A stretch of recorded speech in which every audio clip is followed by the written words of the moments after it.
Carefinder is a real estate company that focuses on property development within the Gambia. We pride ourselves with providing not just quality and durable houses, but also state-of-the-art designs tailored to our clients' tastes and expectations. Our unique experience and expertise is second to none in the industry. We are currently building and selling 3-bedroom bungalows at Sukuta Traffic Lights and Jabang. We're also building and selling 3-bedroom story buildings at Sukuta Paradise. Other sites are also in the pipeline. With Carefinder, payment options are available. With just 40% deposit, you can get your house started. For more information, contact us on 329-5188, 727-0049, 709-8418. You can also check us out on Facebook and Instagram at Carefinder. With Carefinder, you are assured of a secure investment.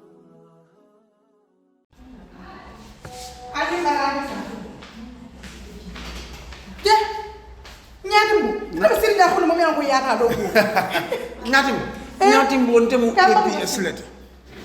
Ntemu APS leti. APS Gambia lemu APS ti. Katun APS is 100% Gambian. Bari nyatimbu ete kufuri mbala kentala ni. Ke nyatimbu ntari taba futu wala. At least ya fonte ko APS min kullo balbiji. Imo fon fonya fon ka fonyo ko ibina do ibodo ko APS jam fane mo fana fonya nyatimbu. Yo mi fo enta sija. Ntanga moyro ko APS wallet isa ko do kinu.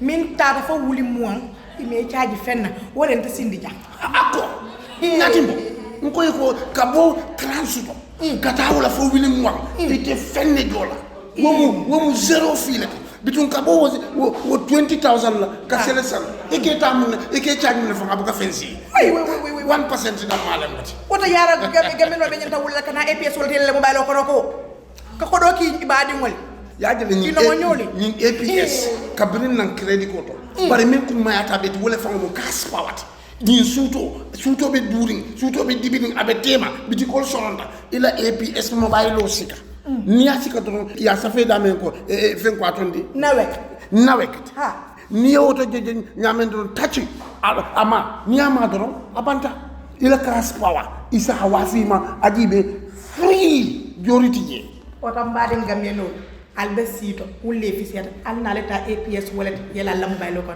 APS wallet nyaata doro barin koto nim fata do suko kon to dañu be fono le mol ñala jam nim fata do suko kon mbafole basiti je mbita ndo register jede kadu sa APS 100% namundi APS 100% APS Gambia 100%.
Assalamu alaikum baringol ngali konton kale bismillah ko reke momo be kerfadu jube kan nyen tembenna alla di grand bantaba programme mutanale ne min kanale kerfatu arjuma ni wato sita mbafula mobe ko wala barka bake ala ke nyim programme no ma nyamen arjuma mbafula mobe ko juma mubarak ala barka bake al ka programme nyin no ma nyamen thank you so much milba jibe kan Facebook al stal sen mole obe mol ma ko la bake na do ko to mi alon ko be wole ki kan kerfatu jang al stal sen mole bari nata itaba jibe kan YouTube al subscribe na YouTube channel la subscription mo free of charge leti al subscribe na YouTube channel olale mba fulale ko ala baraka bake mbe Carefinder tentula keje bake ka nyim programme fasa ka sembentu yandi ke blodon nyim programme ko Carefinder e ka korda wafole ke Gambia banko kan jang andi kordal soro locational belto dawda mi alon ko lefta korda sotola ji mba fole ko isi korda sorono e andun dami alon ko a SoNA ata bakele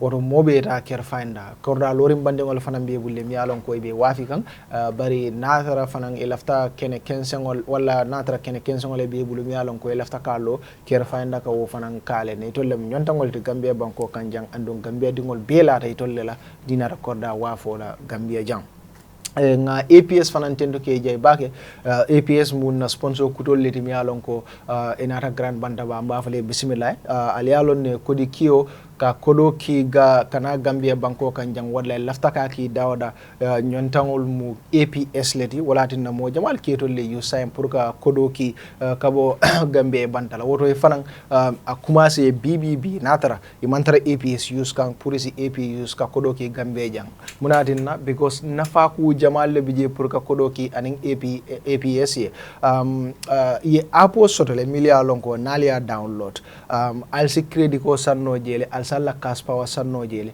free of charges mantaraji ali alo na company dol bi jele kal charge le pour ka nyinsan but with APS is free of charge and be promotion la science and tente nyin jun karo jannabe tilitan saba sotola APS nale client kuto samba APS client kuta o client kuta ali adi APS la andung abela walletol use kan alsi $1,500 sotono free of charge natara kodo ki through APS la andum fanan kodo nyintara fo wuli sabakata wa $100 wodi abatale then welcome I'm trying to put swami 10 client at least 10 client 1,500 times 10 that's a huge amount of money yeah before 30 years I think I made 10 or 20 client I will have that will give you at least how much $30,000. $30,000 Did it 10 1,005 1,005 15 No, I said 20.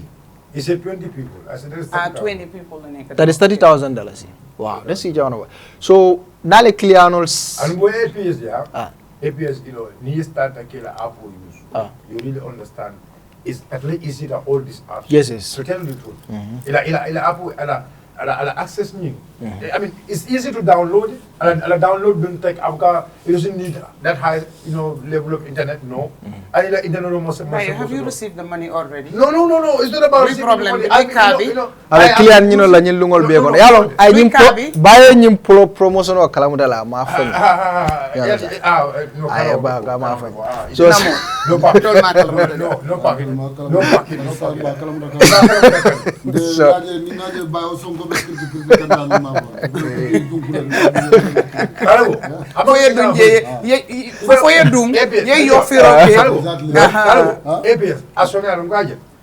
no ila apo is very easy to use very easy bu ma bayo moy wax na man ma wara wax ya wara thank you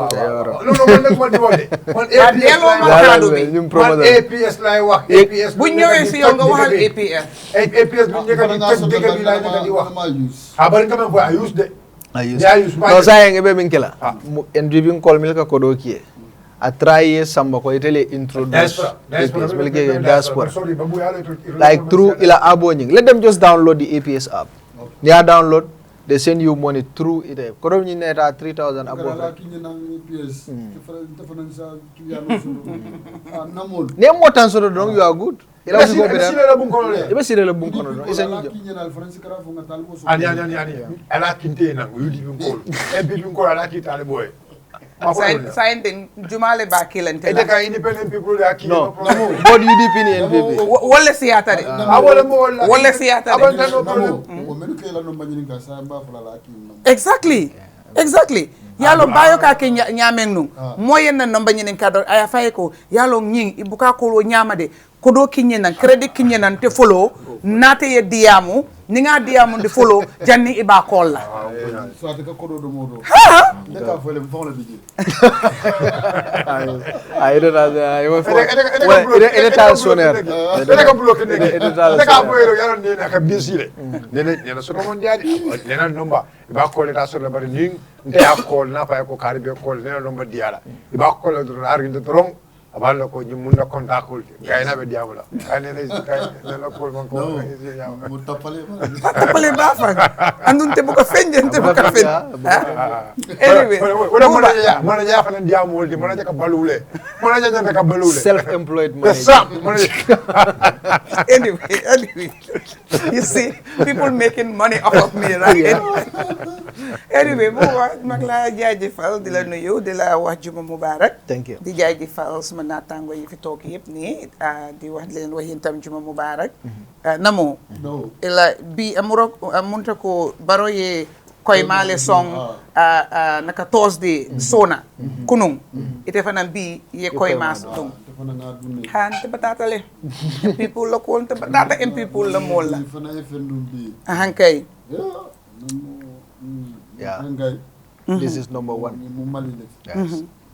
yes hankay mali intela nga fo nying kola tayndi aka mulung domanding ko mama kandela kola bari amanke mama kandela kola yeah it's different mali ko de buban kaw moy jam modo la bakal de mali yalo ndebje karawrula walati na naya je dorong ayalon ko nying pirolen amanke fuyung fayangoti otumo ela kala wala steje last week namo last week nga faye ko jang kay ko talibo le leyangolem ka fo leyan duntu warang ba ay wonna duntu mo sisel disin duntu mo sisel Leo drawing dangenere. I want to emphasize the how big Saji Katamba. Mungo Saji Katamba. Ale wole jinye nying nakatubaski. Kwa na bibi ngolbe kamfari. Kwa na be wuruka. Ibe kamfari. Ila wuro mu woleti. Tala bobe Saji basi ko na o sama hawdi la. Bibi ngolbe sir nyene be haba sola.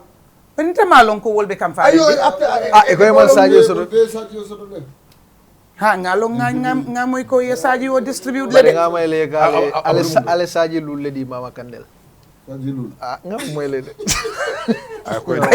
can you confirm that Nene, if you can confirm yours, can you confirm that? I will confirm that I received from Talib. Now.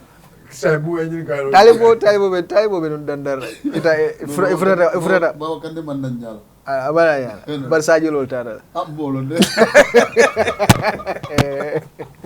wala yi joxe ay Sadio joxe ay nak la wal ni no nekk si nguur dara la dara fay ko cameraman lo hasidul moy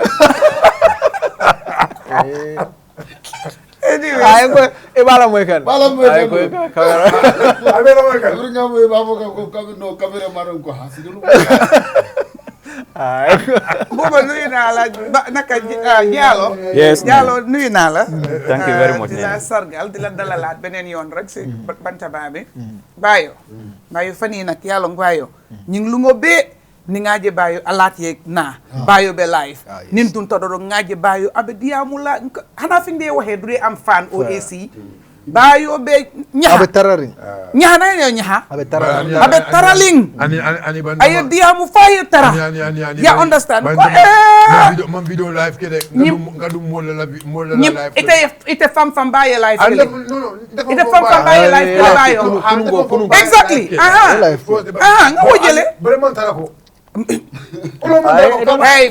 buba tararing ba fano pele ko man tara ko buba fo ite maje fo amataraling thank you antala fo tenga fay ko fo ibe minto light je fo fan je ibe taraling calm down go be porti ko ako kale ma sa fanyo fo light ako light le abe dakri ana bela kala kabina la sabere kiloje kabina la kebe kiloje na ngosa njang maru ñu comment people mi comment ga de jibe la fam na ñaka be distract la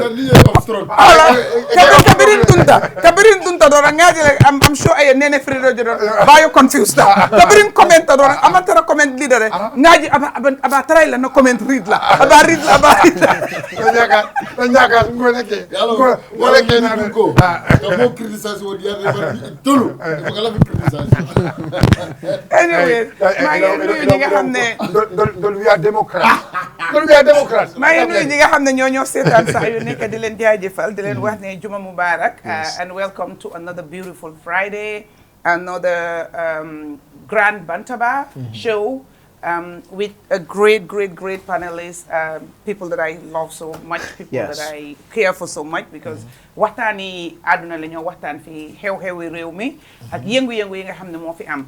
You know, saa yi nekk damay wax ne rek du ne ñoo gën a xam ñoo gën a mun waaye suñ xalaat lañ fay wax yëpp jubluwaay bi mooy pour indi leeral pour indi déggoo pour indi bennoo pour indi yokkute si xel yi loolu rek lañ fee toogee xel yi nag mu tut te dinmee bi léegi-léegi dinañ wax loo xam ne du neex kenn waaye bu leen ñu ko jàppee rek ngeen xam ne suñ xel fa la toll di jaajëfal borom kër gi ak ñëpp ñi nga xam ne ñoo koo liggéeyal ndeysaan saa yu may wax rek ma ne Fatou Touré Manding Mori comme in my Ousmane Sonko voice bu baax bi yow kenn amu sa fay di la ñaanal yàlla rek yàlla may la wér ak wér la aar la iir la musal la si làmmiñ yi noon yi musal la si cat yàlla na nag bul ñàkk noon yow ay sa noon du la munal dara parce que yow ñi la aar ñi la ñaanal ñi la ngémba ñi la songa akka ñu bari akka ñu am doole akka ñu mun akka ñu xam kon yow sa gannaaw bandang kon yéen ñi moo seetaan sanse bi tey yéen laa ko jagleel.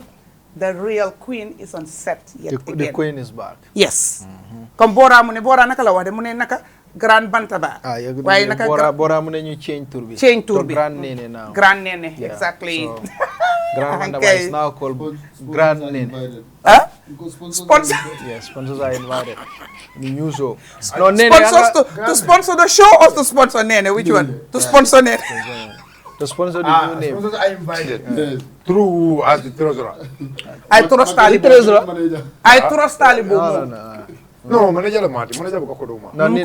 I trust Talibo. Ni treasurer did that je. Bayo, you have failed. I trust Talibo with my money. But he's the manager, he cannot be. It doesn't matter. He can be manager, secretary, everything. I trust Talibo. No, Buba, be the treasurer. No. Buba broke my heart. No, I'm not going to give Buba my money. Buba broke my heart. Kasa ole tinyaro kele. Kasa ole tinyaro kele. Nga kumo sendi kang Buba. No problem. Talibo welcome. La barka bake jibe lal mel kan jibe. Fulo ngal konto banna salo la bay kabrim banna manna jam fulo. Na banna salo kir fatu ad yata bake yata ande mol konto na men be fara na ramabe programme o nyindo.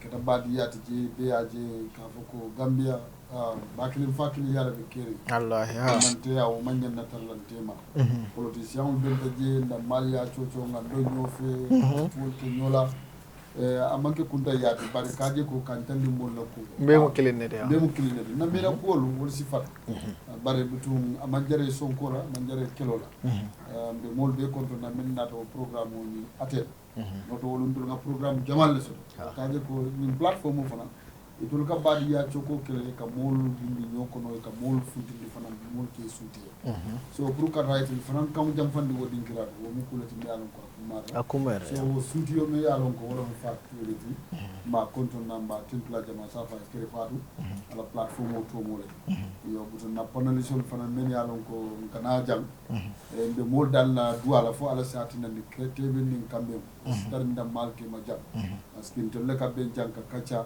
al yajile nimbe dum kan kaccal kono da malka ñu ya wase ya nyami adum if you are out of camera wala siata beti bar nimbe je si ño soso amanke na ñoko yo mel fanal ya lon ko kan jibe ka saferol ke lafta atul fanal saferol ke alen hakli bulandi akana ke nim diroti akana ke keda floti on ko dum yalon ko ko mata baati ni be comment si comment sa fo sa konjiran tenga ni tenne Mr. Bayo tenga ni tenne yo bara kana ke ñoo kada foti kana ke ñoo len diroti bayri al baake kantul men la pol kantul fond yi nga pol mel tamandi joka do politicien la daji ko be ñame ka ba ku yara sini sinje be waleri sini sinje particulier nga politicien buti mi yalon ko sako Gambia politicien butu men berambe ko kilin wato dole lego leg na nyotulte la do baro mati nan ka fo be janna la do manyan nati nan da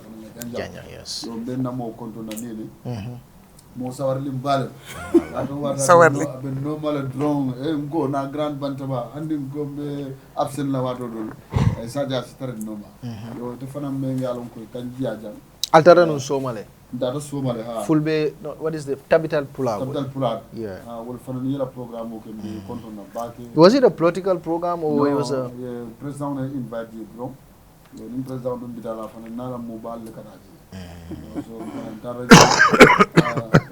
na signal okay follow nya foye konte na mo bale ki okay parce que pro president oni mol bale ka mingul no nim president o ye mamang mol bale ka mamang ani afu nyama ako president ni mo bale ka ta nyola ha mo bal ha ba sa ila mo donde president ni mo bale ka ta nyola nakata ba ma ko ay meltara jede ila mo de ama fay meltara jede ama mo ba de anu nying ani de nyin tatale bari ajube kunun tenin talibo be diamula bari okay advanced ma bari te kunun te ay kan confan kunun tenin talibo be diamula talibo be convoy kono Barrow la convoy abirin abetaka yes that one also a video ali yalo nyil ko aka video le so nyingo talibo ko atele parta fen ko la no yaje president ma fo opposition de membe man sa nyuno ba president handi kala bandero la muta te mo bal yes small wala small mun na molde min kala bandero mo small mun na molde na mo bal mama ma do yo fonye mun mo bandero ti flag mama ma do la fonye akonye ko Carefinder yada akonye bari ya kar yajele ning akome data president bari akome nim molbe bende data president no ma asana anatara afula president mo just add lulu ajon no ana mo fe data akonye da makayen so wana namo mo kere ko dira nyata ya camera lala ma sonta dawli sol ma bari mobile sonta talmo mobile sonta ababa fere Abdurrahim akonto na bayo sonko akonto na MC Fana amanda nyanya ba akonto na katentu kajai butum de mol templa ke bismillah program okay ala baraka alma mabela tumana thank you so much Abdurrahim welcome ya buba barka bake kontan taka murun nan jambi fana yes ya mbe kordati o konton na wolon fatuti be lamoyralal anin juberalal fana be konton na be nene konton na harit bale mati nene mun namo kende balti yes ku ay ku jamalle kenye almeta meta nyokan ne meta do ko la nyokan mo kendo long be talibo konton na fanan anin sirifo be konton na mbete fanan konton na thank you no benna seo fana itandilela we mu moti mi yalon ko people are very happy and proud of the work that you are doing and the future is very bright ni nata journalism la in the Gambia bi to mantara nukundi so apule be minto thank you so much yes abarka baake ne mil ka be silokan al janta al marngandaji it's okay thank you so much Abdurrahim welcome bay fena sa Ibran TikTok la le awan ko ni sa ni I withdraw ni sa do dia mo dia sa jawol bi janne tol mole bi da kalo no mo siri ande kalo ne jawol bi janne okay sagul anyway thank you so much I mean you know memo be kondona it's a family Grand Bantaba najibi alhamdulillah I'm almost 3 years right or 2 years we are family do mel yakumas do lebejang in fact an fafa me ya lonko na yakumas no lo amontra ya nyonya is still part of ko be sonkole kono de ngadiam dala ko be sonkole kono go ba yen lambara invite fa lambara tina aba sabari no he's ready to come no ka be lambara bude anu ngai ko ngai woni ke ba ni abude e do sal aga ngai ko fa ka diamu lambara kana ka akan be budela dal mo rek na yeah I know they can you ma audio like can you call no yeah sometimes politics you know I mean no politics politics dia go kana ko majan no kana bakso da hawe bakso sama police itara call setul bakso finda police data audio data kan dol Carefinder ida man kana control be don yeah olumo no gamne political sometimes akan diava akan do you know yeah but anyway like it's all I think sometimes naji be wala fanang betata I mean sometimes they know something about at the end of it naka kilometer for through Cairo sabati Tengkunga sabati you know I mean because I know nyome be nyokono sometimes ka walile ikayele be sometimes kuma kundu ya janani bakso sonka ala audio ki telefolo na ko nyoko nyinda moy so kabrin dala moy fana nga jabi ka la india mo mon bede ni da mal bo flight ya yo so wono na ngari bakso be dira ali dan ay video dala video ni man sene angaya ila ni video man sene nya mul ngalon ne ko hakilo ko mol be jabilal so bakso mala molti so ida malam you know I mean so ejel mul da mal be nyoko sometimes ka walile but at the end of it ni kede kile woni fo e konton ko nyokan care about it yeah so be mo be konton na milano ko kan jibe the viewers be na CEO Fatou ba konton na musome yalon ko alhamdulillah andum ay mutakule ya ni na mo la korra ko nami mutaku ibuka comfortable no je naaje bi do bebe jambe nyokan we are free is because nada korra ko korame yalon ko yom kundile alum kunta jela o ba fa Fatou ya baraka bake na brother MC is not here na ko a visitor if not alum dana telefon nga ñoo fali ba ko na brother him molem me yalon ko I always look up to him from the moment when he was in CA and then from CA kana molem me yalon ko he's very consistent I know ya political to be consistent fenne me yalon ko kuma da baga political kono and I always pray to be like that you know I mean you know because at some point bimbe jamal no kono political kono me yalon ko e ke ko kunu ka findindire you know in the future so mbafla brother you know keep it up we're looking up to you and we also try to improve ourselves to be like you or more than you thank you very much that is something we are I mean, yeah. So political language. Yeah. It's okay. It's no problem. No problem. It's not. I mean, the problem is.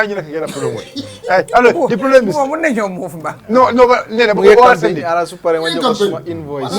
No. What send it? No. Okay. Understand something. No.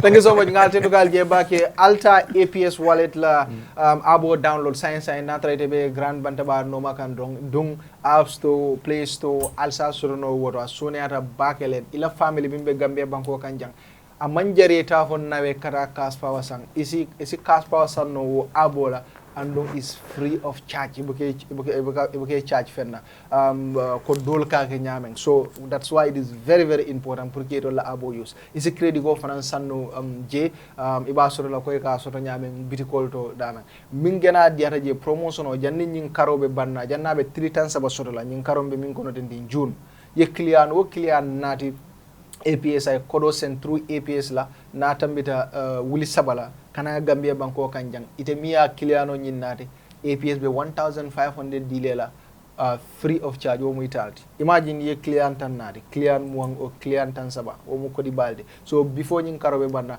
al client ol nati but force babu e ka kodo fana kino je yes of course ha ofanam fo yeah it's a kodo kino from today I am an APS agent nyoyete e ka kodo kino yes comme ça ki de comme abekolo ko dolu from today I am an APS agent because sitting here I've downloaded the app Oh, congrats. I'm an agent also. Okay, So I need to... No, but I'm the super agent. I'll tell you. No, ide ñu promotion o kalam rele ma fo moy. Exactly.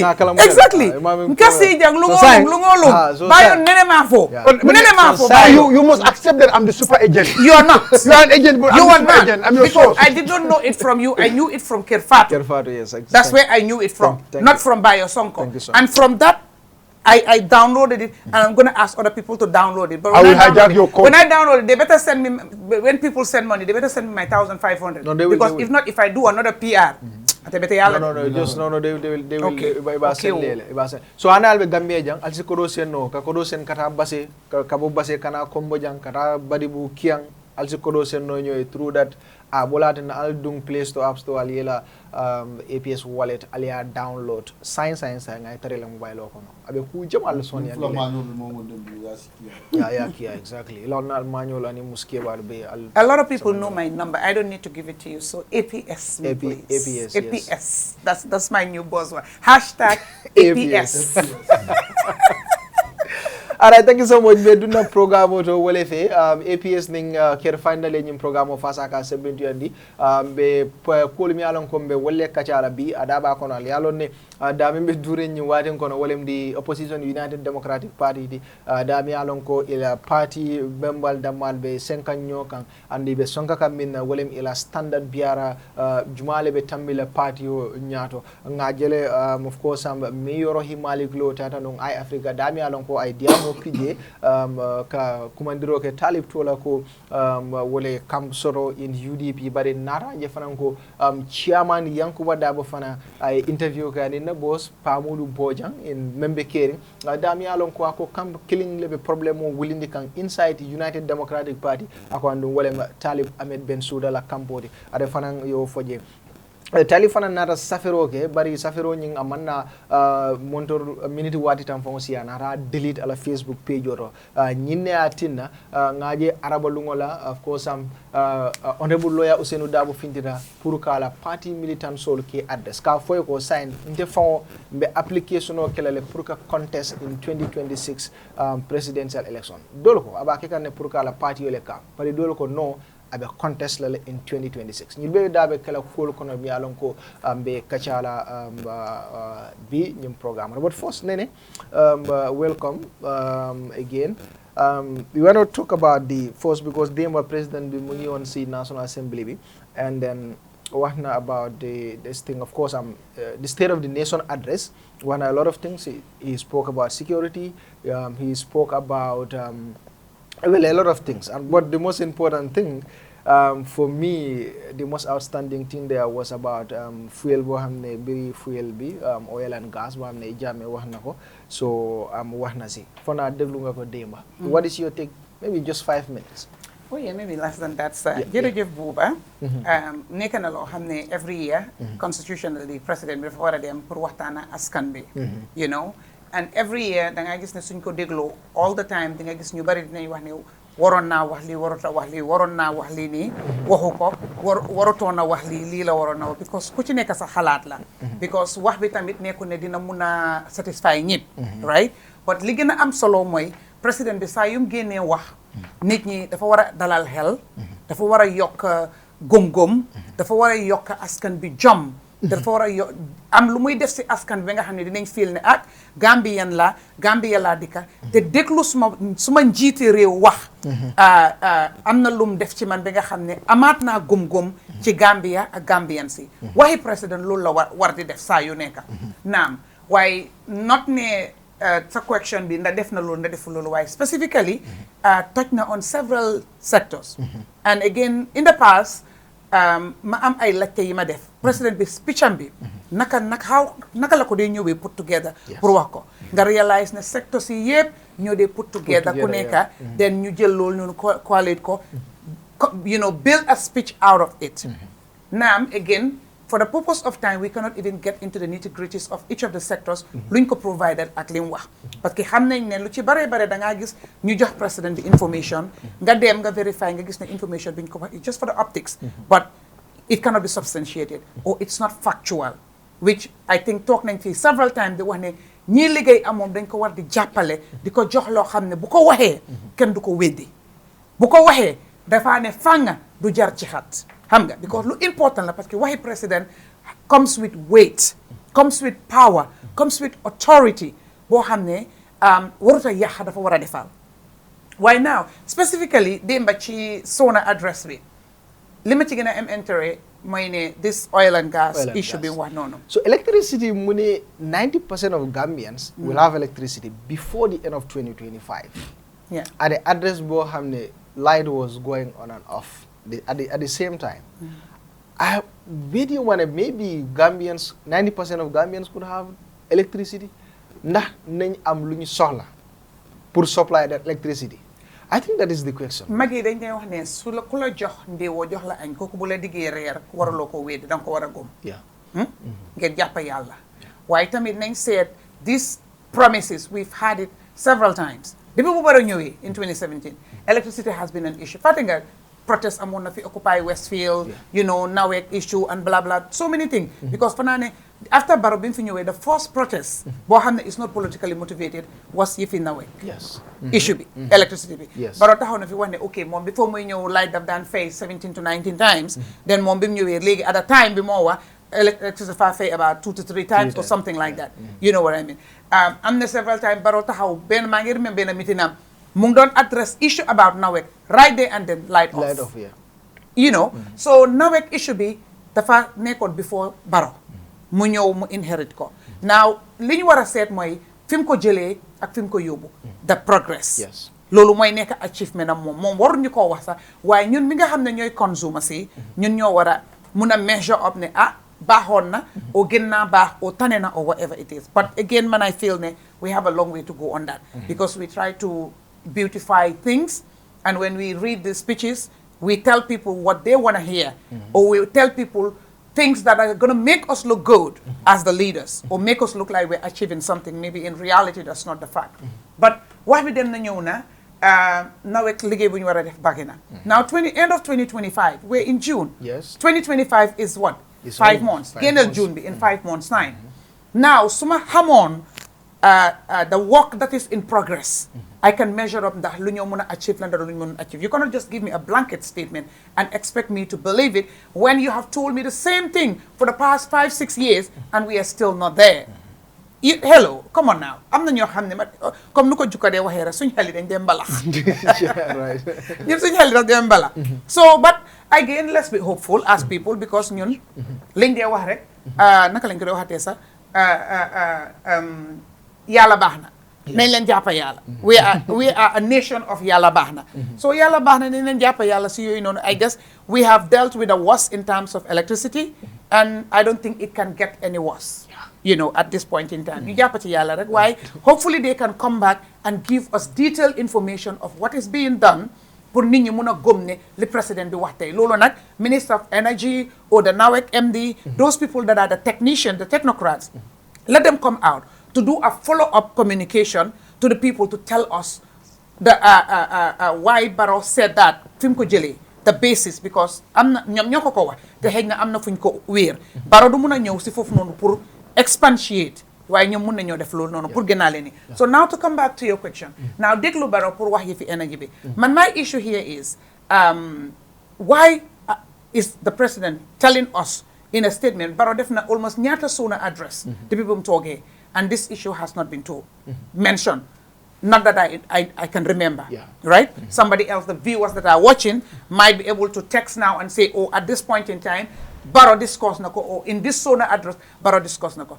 that makes me to believe ne because there is a brouhaha regarding the issue now they brought it as a subject into the address which is good because nit ñi li ñuy mbébét baax na président bi génna mu address ko mu leeral waaye ndax leeral bi is sufficient enough ndax leeral bi is factual enough ndax leeral bi solve na that clarity bu nit ñi doon seek now I ask myself listen okay, Mr. President, you say during your tenure, 2 wells were drilled.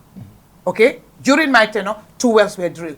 That is a confirmation that wells were drilled before your tenure. Yes. But you're only telling us, under your tenure, only 2. But why are you not telling us what was done prior to your tenure?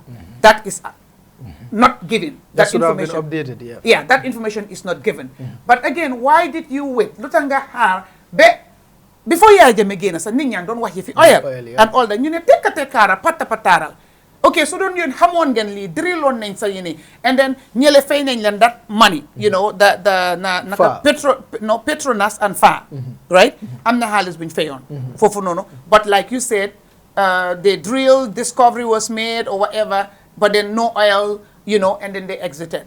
But how come the government? No, it was positive, but that was no. That's what I discovery. said. It was positive or whatever. Yeah, but there was no discovery. Well, There it was no depends on who. discovery. This depends on who's looking at it. In Barrow, that was positive.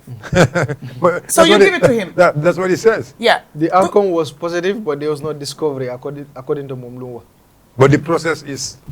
Yeah, it's Because okay, maybe to give him the benefit, possibly because sometimes dinga def a process, you did not achieve the results. Why at least it has set the foundation. You understand? For when you do it again, Yeah, but you know. now- So maybe the One data thing- that was obtained and everything else, maybe that lo more refer to positive. But there's I one give it to key- him. There's one key thing there.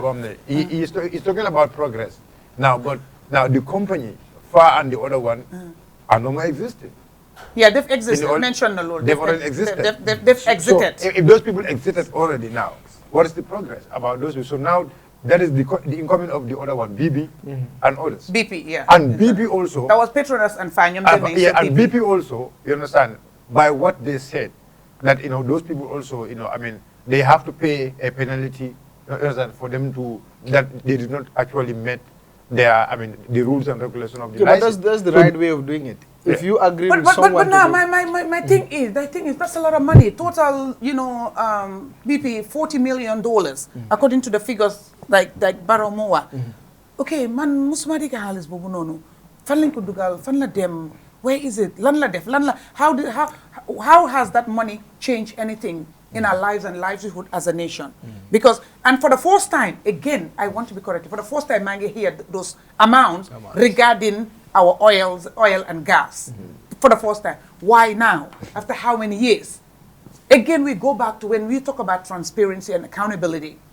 Lii mooy problème bi because li nga war a communicate soo ko communicatul li nga war a wax askan bi soo leen ko waxu ñoom ñu dem ñu lijjante ko dañoo ñëw jàppale ne am na luy nuba dañoo jàpp ne jubuloo dañoo jàpp ne yow nekkalu loo leen fa and loolu moo dee tax ñoom tam dañ dee become agitated te fekk ñoom ñoo provoke the citizenry to that level because again I mean FAR they have done this interview, gave a lot of information that our own people have not given until today, right? And the same thing with the other people. So why now? Everybody else is talking, you know, and then now you want to put it in a SoNA address. You should have been able to address this earlier on and come and say, hey, wait a minute. You're talking about this. Yes, this was done. This is available. But then this is the process to do to continue to make sure we discover something. Nañ boobu di wax ak askan bi ñaaka wax bi tamit du dee dimbale te di indi ñaaka réeroo yu bare waaye man bëgg naa xam daal finance minister bi that for $1 million I tell in my American for $1 million please tell us where you guys put it tell us what happened with that money. Talibo, go ahead. Yeah, baka buba. Ye kuma kamen la dija kumara bake wolon president e banko mu kachandi. To the member of the mobu ka belo même fo no do wala nga mel la moya Fadano. nga memoira kuma kawdo mba templa mba jeyla bake men fo men keta alama alay barako keto men yalon ko ala hamme ko lo moyti pour wol yeki fanan do wala fo ala si wo nati bayri molla yirwa ko lem ando abe akle be sidi na banko nyaato jeto me wala do fo men yalon ka fo ko ay fo wol sikeno yo comme nene be diam kan tulula karola ani na fulu men be dépense kan jito e fol fota mo lele ba wol bem kulati men yalon ko ifu mayata tuma do banko la député wol bi jele député bonko ana fa mo la ci ka carte o fay moy ay ta député bonko ñun ku sifal ni nata ji e ke fanan ci blaro ke no bayal tekku skeno ni nga fu jam ate nafa sutla parce nafa sutno bare député wol wala tabe gana kumaya la kaji ka foko ida député bunkum yala kuma kan la moy ni atar ko kule be ke kanje même man be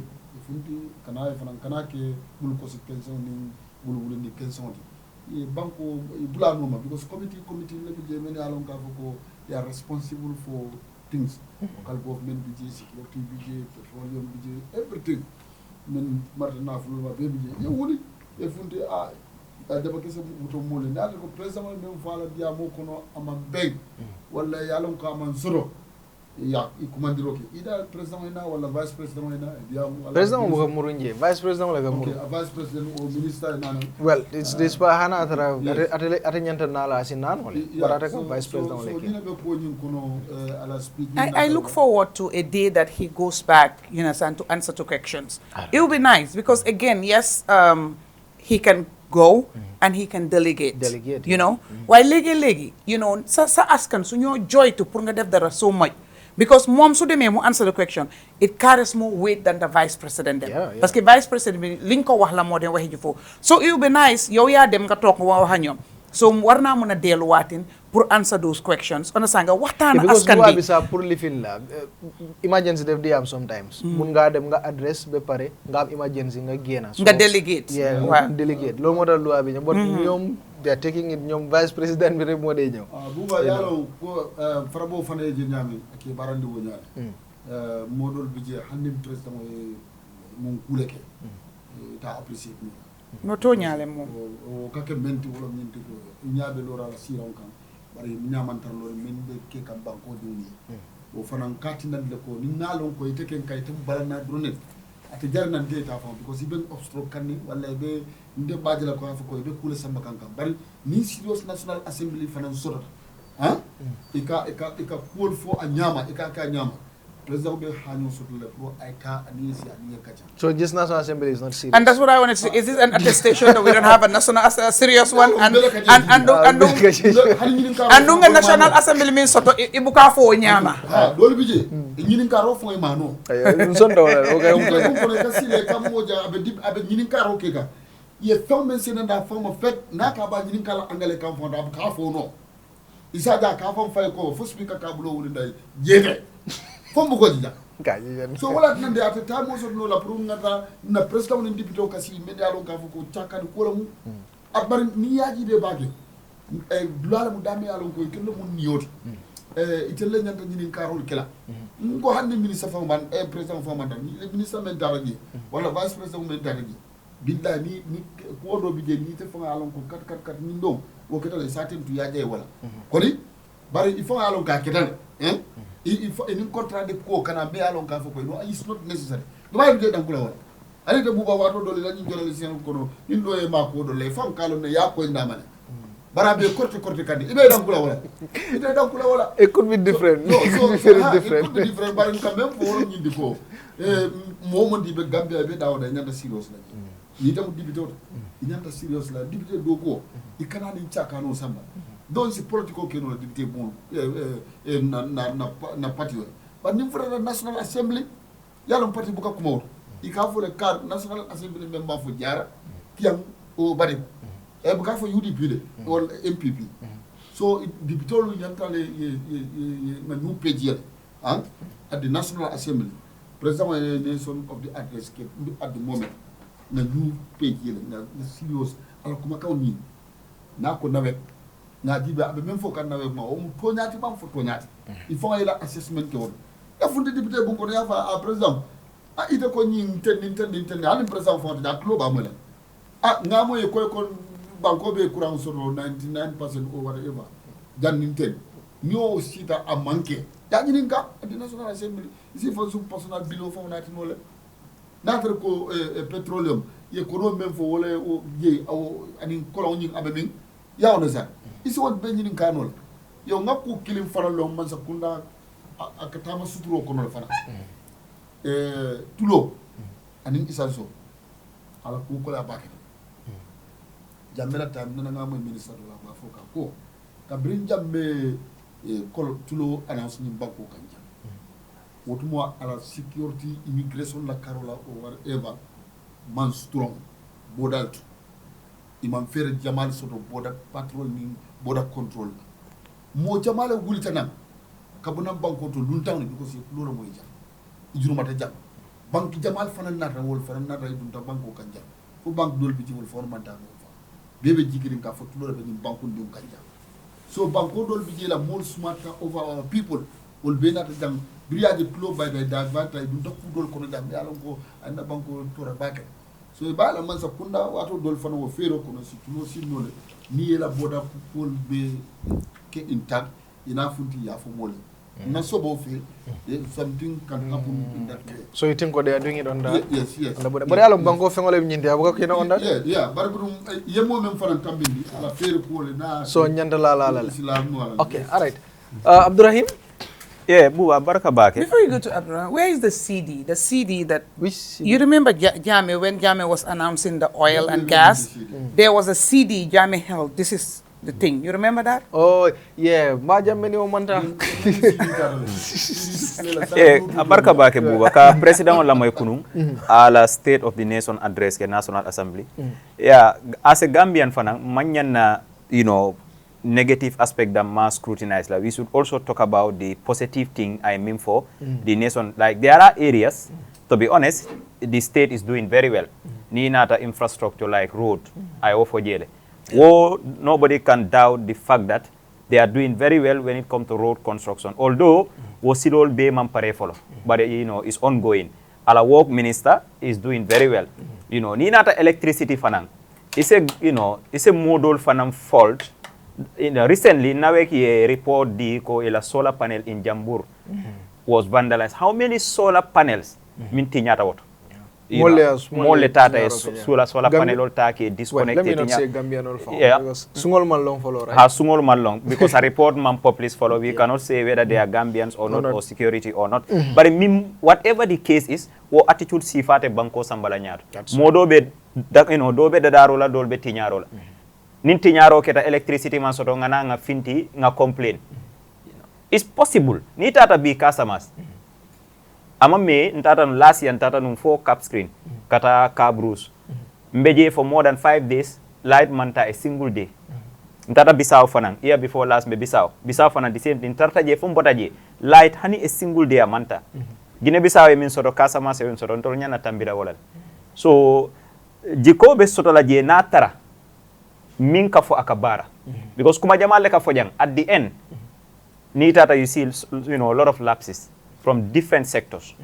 So security fanam fole. Before you move to the security, Yeah. I like the fact that you mentioned that the Jambur plant incident, or whatever, which is a huge infrastructure, a lot of money put in there.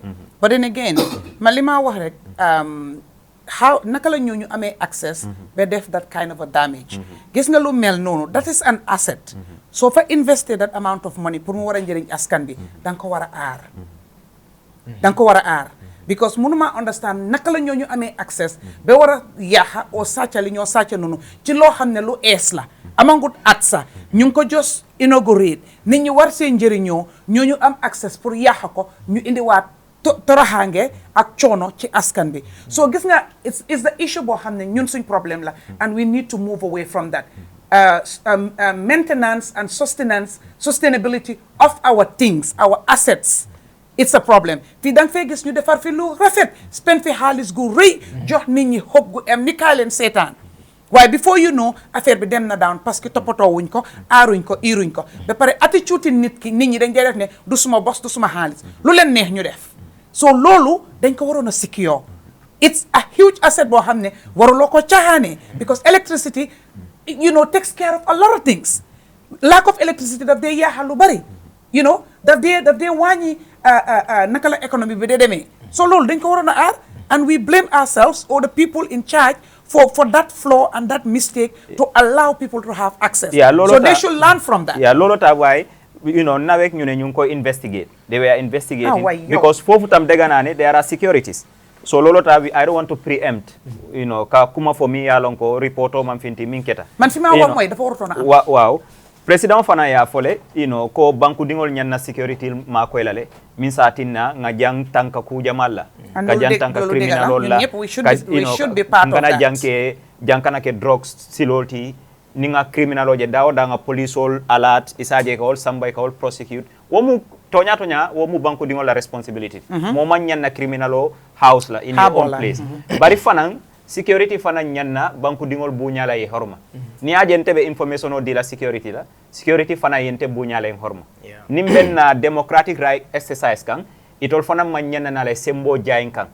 nin kam fate kamma nte fanan se criminal o ta nga sambanna korda ko na itara luwasola fengo fendiata ake so they should establish a good relationship with the citizens means ati na citizens ole hanyila that cordial relationship etare tema nin kuketa the citizens will be very happy to approach the police and tell them this is what is going on here and there police all fanan there will be no gap between the police and the citizens so wokumata bakere banko na tankata mbele ni alama bi mimbe kerin dunia kono mbe olon so wo is a very important message I mean and wo fanan wo mu mobile responsibility security wo manke soldier role ni police role ni immigration wo mu mobility in fact the best intelligence is the citizens because it always a lead dilano at anywhere so wolon tela kuma kamati on that topic bayo but hamga security is not only ye hormone in buja di citizen olla but it also people have to have trust in them because fonga olulen be gomne suma giselu ñaaw ma olen dinañ def li ci war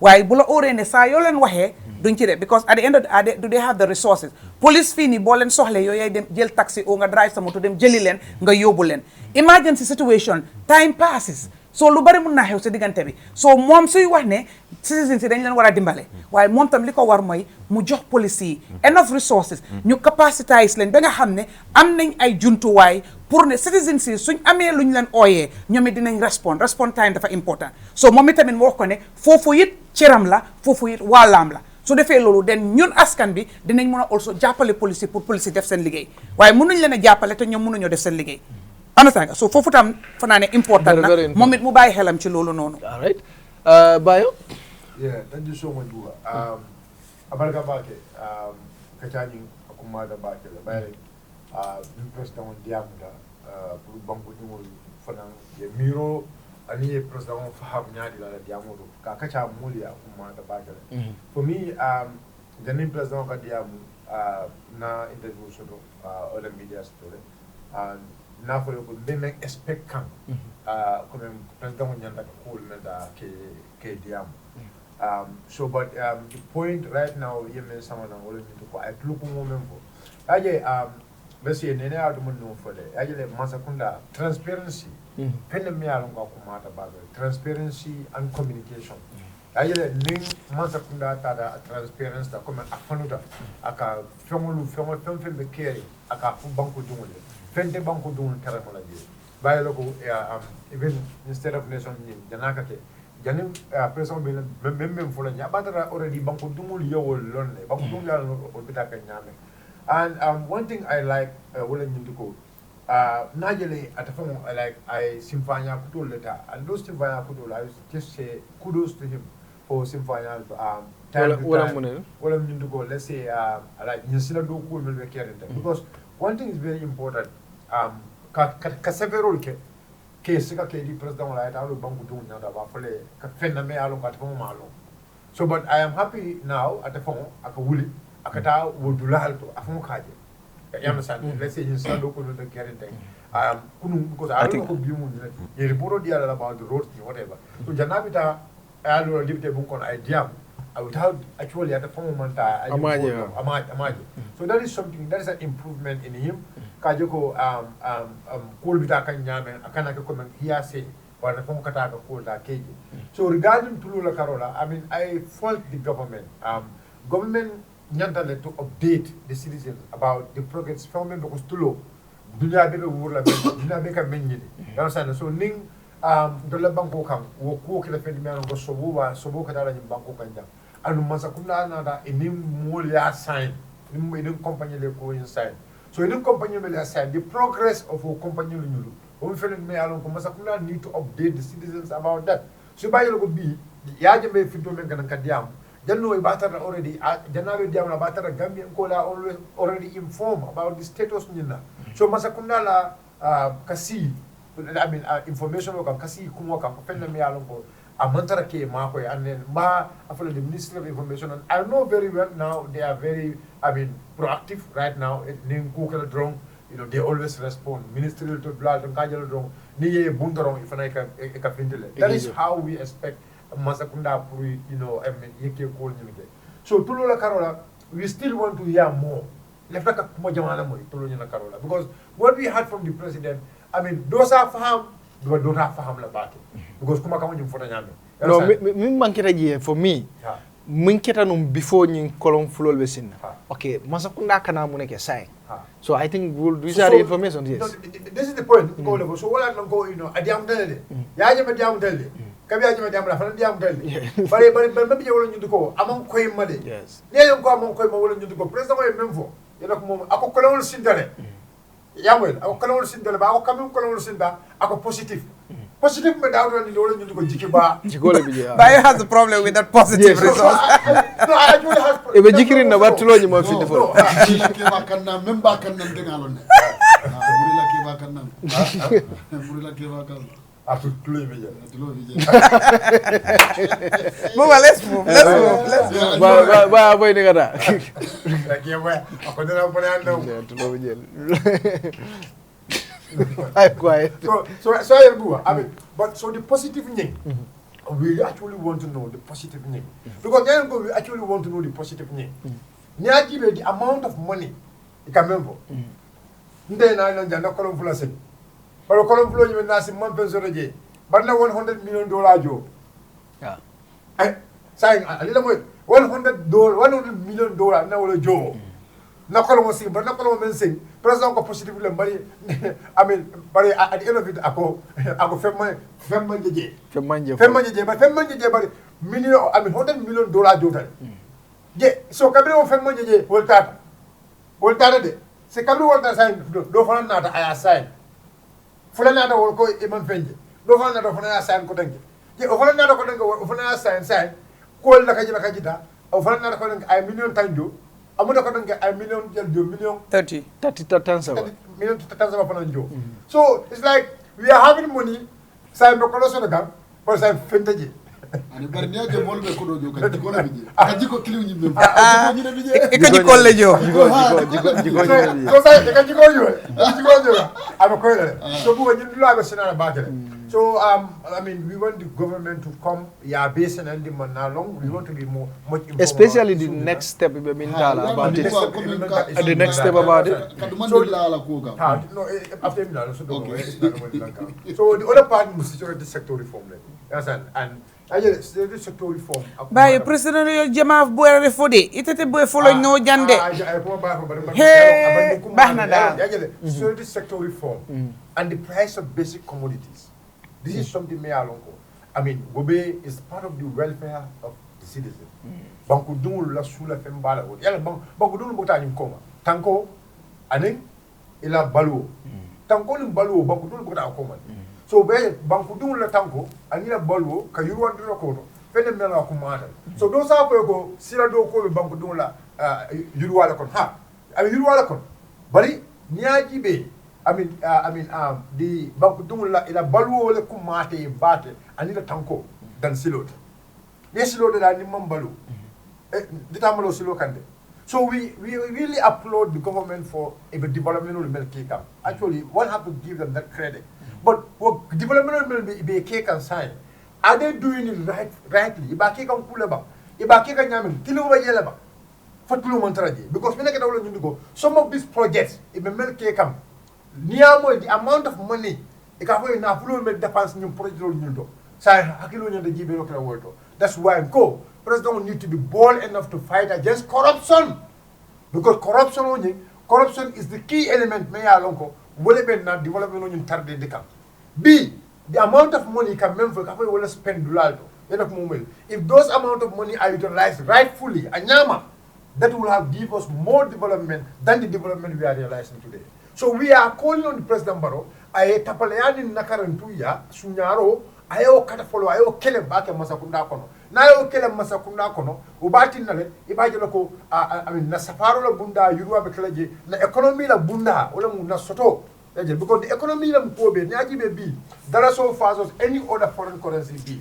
Truly speaking, I mean, atinyaka battle. And there is what be tinyaka nyame, there is what boy can nyame, alonko baluo na marchandise le fanta be kafka wala nyama wala na niaji be bi cemento da but niaji be also not only about the foreign only the foreign scheme for the market now but now safar lalu business lalu wol fanan ibe fambulu nyame tumala ya lonko i kaf marchandise da kafu adiate nyame so we are calling on the government also marchandise la karola fanan yakata ye lonkam bulukeje bayrin sa nyaji be koy poroto ye porodi la private and ko adi private men na sa kulum bukaloje nim kulum bukalo baake poroto auto is high time also pour marchandise lu fanan daiji ko nyaji be kulum ka me ba ko no nyame the more charges kawala marchandise ko so nim kulum kana aga sembe abukalo baake we expect ufana changes can never work and the basic community. Thank you so much. Tell me yes. Même for transparency anin kamol kalamutan wo mkulete me alon ko dawden ya ko mata nu amanya na kalaman sakunda bada mata aman sakunda rindumba faybe NGO ba iya nyanta kala wonya ko ye kata pilal mel sang kunun wol nyanta fola mo le juna be nanji ni sankan be jine sanna mo le akalamutan ya fole nan balu la modro no amadu la modro ani abla bondi na bondi badro nyim fana ya nyim benkete mol bota kalamale itele mom ba kalama bar mol bota kalamale wala mundi ya understand ñin tulu siwul ni ñin ku ko don mol bodo kalamale atele bu ka son ala wala opposition atele bu ka son atele ka fate keno la bu ka keno ya understand bari al taful al mamoy al yamoy le bari batalo man ko mo jande ani mo ma fa jang ko mo let me tell you something ñun tulu ko jani ya jambe kabu jang lef ya understand de jani ya jambe kabu jang ñun tulu ko diamo kete jang ina ko mo mel ya jambe jele niaje ya jambe ma ñun tulu ko sen kule ya sabu in fact ya jambe buru jang tan banko dolto ñun tulu la ko wala bari agreement no manke sen kabri mbaro masa kunna 2018 nem ñun dilo sainta ya moyle ila officer be janna ya ñu jang this ñu ya jamale bu ñoto jang information fa be no ila mo ka fole ka balam ila moyle ka fala to keno I want to tell you même for ma understand the process ma I know ko fa was here fa be nu jan and I know people no ekatara ba kono ekatara like 6 months some officials ekatara 6 months in the you know I mean if from okay can damn in the water. yes Inside the water. yes yeah ekatara ji so ban kam fon kap men tarbe wala ñun ko citizens need to be informed about the process akata nyame okay like sindirol ni Saintali mo fananka foko altel la katapilal fo aliye more informed about the process abi fon ko la mo kala moy jang o yalo ne ko okay kuba bar nga tam bidjo la to sonna jema fa sai même bidjo important bladuma ngalo ko albasan na for process did you tell people the process we tell people so dalo bladuma wala mu sila do kolti okay ni aje ntani minister ta jama lake ay bido ko lo sai na borum menke I swear nte ya koyta ma koy ke jole at the minister of works as a communication officer as a cameraman akoyta mo so it's very important to evaluation of fananka kenna project wala ya ni minister be slogan contractor ni consultanol bladol bi je community ni ni be silo doku kay te sila doku la comme woyola karola ji bor silo sate molle yolon kata mete sila da dalala yes so e bayla ka silo da wato dolo yamra mol da handila tar ko man torole la mol wala keda burfut yawna sa wala nan ministre nabe bor kan anim journalist ka bori anim security kata anim disaster management la mol kata kaji ko munabe keri baraka akalo fana ka sate mol nyininka silo nying kol batol nyanda kala damin jiyo ka borna min tola mafa isa fa akabo teng akada teng consultano starje isi nyola moy isi hakilo di nyola bladol bija ka fala lo do ko tenkundi foni sama yake lanna bladol bije ka tarde like hakalam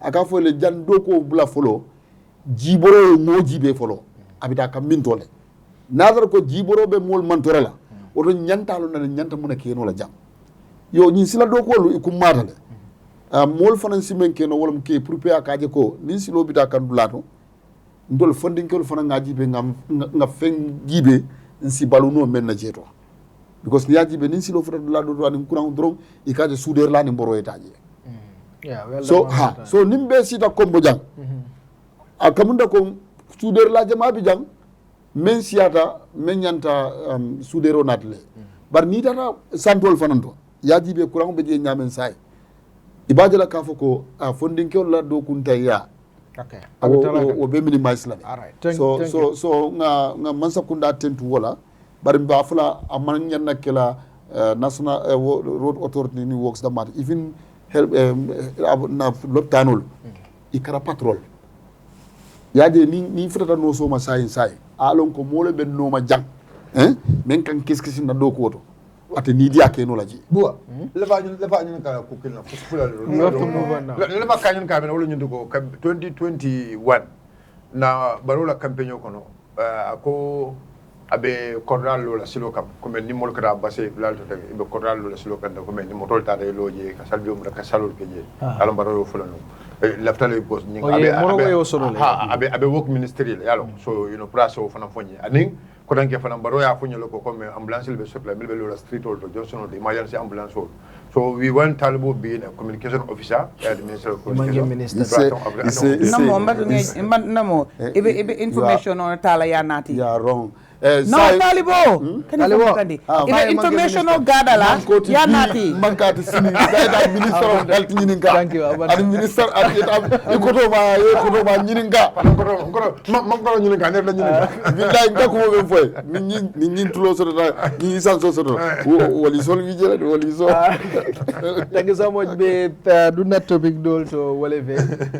Mida was United Democratic Party. Nene, last week Deglunga events you happen from interviewing the mayor of Banjul, Sumayai, Rahim Malik Lo, the Defender for Africa. Why, of course, I'm chairman Yankuba Dawata and Demonasi Pa Modu. Of course, Sumayai mom Wahna Turi Talib, ne Talib, I'm not camp. Why just nañ Yankuba tamit génn mu ne camp UDP boo xam ne am na problème is Talib's camp waaye gis nañ paa bi tamit Wednesday génn na mu wax mu ne léegi moom si boppam dafa contest si primaries UDP suñ ko jiitalee dafa nekk candidate in 2026 presidential election. So with all this brouhaha in UDP lan moo nekk sa reaction? I like it with all this brouhaha in UDP. Yeah. Exactly. So this is the thing. The brouhaha is not an internal family domestic issue, right? Because UDP, they are a registered political party in the Gambia, and yalla def ñu nek opposition. While li ñoo ut moy #1 Marina Parade. Lo xamne ñun ñepp ko bokka. Sa boss la, suma boss la, képp kuy sétane sa boss la. Right? Te olof daf dé wax ne lu ñepp bokka. Dañ koy séddaale ñëpp am ci benn nit du ko akimoo te loolu pour aar ko iir ko cër bi ñëpp a ci bokk comme que lu ñëpp di war a séddoo ñëpp a ko war a aar ñëpp a ko war a iir ñëpp a ko war a seet ne li fa war a am na. Now first of all when you look at the whole brouhaha view si mu ngi different opinion si mu ngi different feeling si mu ngi different ku nekk am na foo xam ne buñ fa laalee rek nga tëb te am na foo xam ne buñ fa laalee nga dumóoyu nit moo mel noonu bugga yi mooy utee waaye tamit man dama dee wax ne rek sooy bugga it na nekk ci dëgga sooy bañit na nekk ci dëgga waaye bugga te amul fenn foo ko wéer yàqa la bañit te amul fenn foo ko wéer dafaa indi yàqute you understand and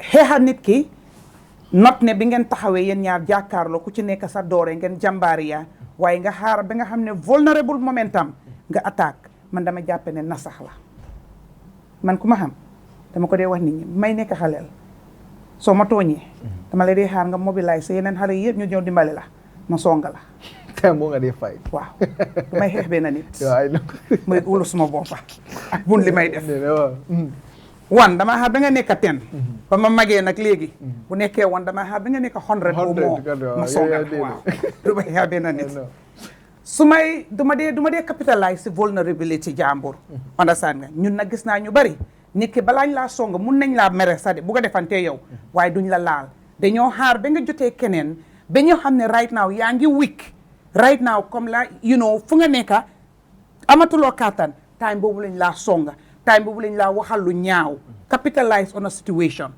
loolu moo dee xew dem na ñëw na yëpp UDP man dama ko dee wax they are very long serving party in the opposition ever since njëkkee wuñ fi because gis nañ fii the doy the PPP ñoo xam ne ñoom nekkoon nañ in government the APRC nekkoon nañ in government so amul dara loo fee ne bullet lu gaay di def lu fi xewutoon du nene maaje waaye tamit def something for too long and not getting the desired results dama dee feel ne there is a time nga toog nga chegaat sa boppa you either change the strategy or you change the human resource you change the tools the equipment there is need for change is the only constant thing in life okay now brohaha bi ni tamit startu tey loo xam ne la every election cycle daf dee jóg su demee mu romba mu ñëwaat mu jógaat mu romba so du fi lu ees man surprise ma waaye dem na ñëw na yëpp around which people at the end of the day man dama dee wax gi nga suñ demee si Barrow Mosque bi I tell people am at a point boo xam ne du ma wax bay dóor suma dina di ñaxa ko mbaayo du ma ko defalaat kenn parce que bokkuma parti tey bokkuma parti ëllëg but am a stakeholder in the Gambia and Gambia bi ni moo doxee suma yoon mu ngi ci dama ci bokka kon du ma xaar kenn boole ma ci dinaa wax waaye tamit damaa wax ci loo xam ne du pour suma njëriñi taalibo o njëriñi Bantaba o njëriñi political party waaye loo xam ne dafaa njëriñ askan bi ku bokka parti ku bokkut parti képp kuy gomi Gambian man ci li maa wax dafaa fekk loo xam ne sa njëriñ la sa jëm kanam la not pour any individual waaye lii suñ problème mooy suñ bokka parti dafa tax ba nga xam ne dara doxatut si dëkk bi parce que ku nekka gisatuloo Gambia waaye fa nga far it's a competition of numbers it's a competition of shares it's a competition of who is more relevant it's a competition of who can attract who imagine si dëkk bi fii nii we celebrate cross capital ki jógee si parti bi ki ñëw si parti it's a big thing it's a big thing we don't celebrate when Brikama Area Council brings a tractor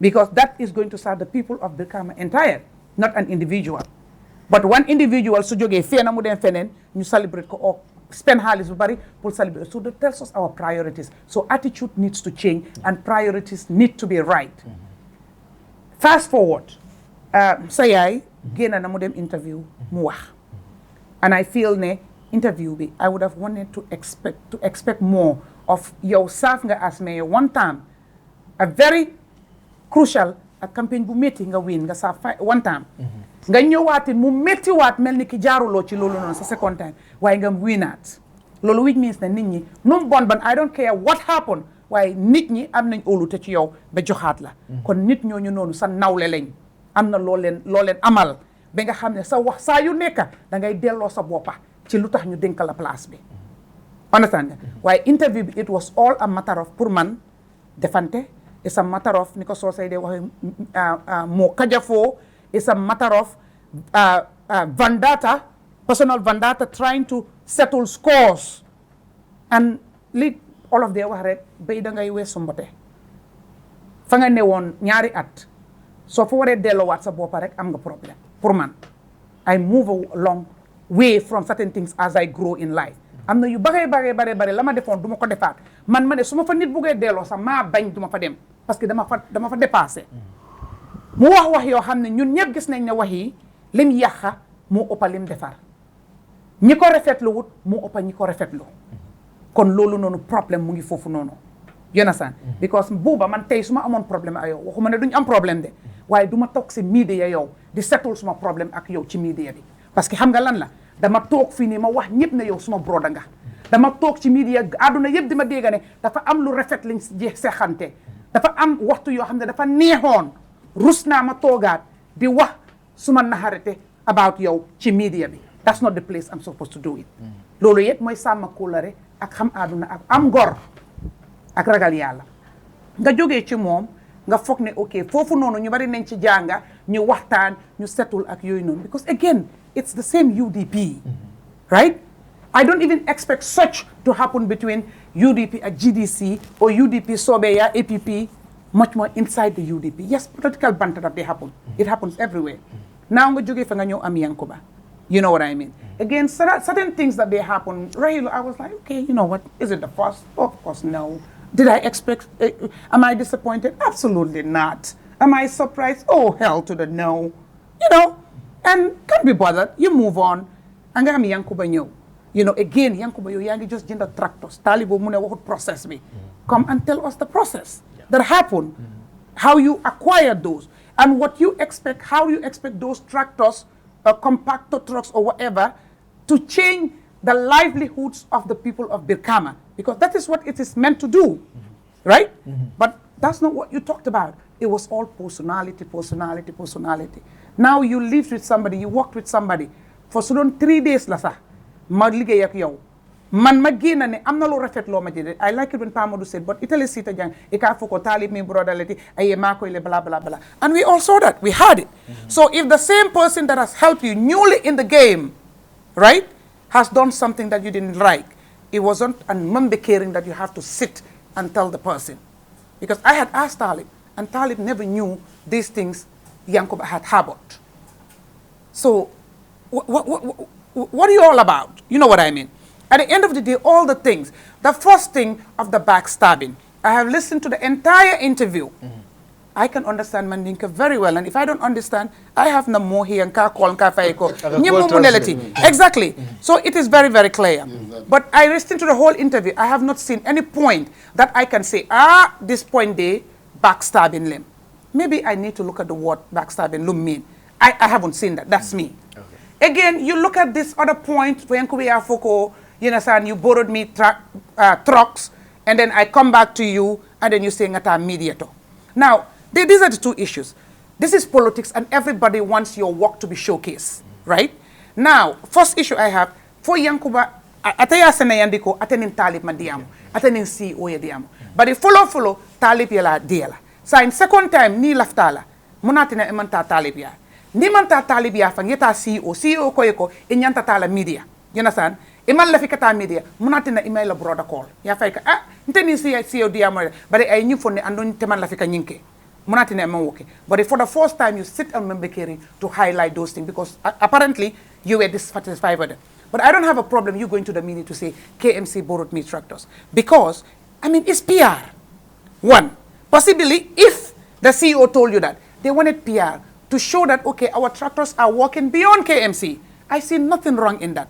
Secondly, to your advantage, Yankuba, it was going to go solidify to the people like Talibo and their camp that we are in the same political party, we are working in different regions, but notwithstanding, we are collaborating and we work. Whatever Talib has can be mine. Whatever I have can be Talib's. I cannot suffer because I need something when Talib has it and Talib is not giving it to me.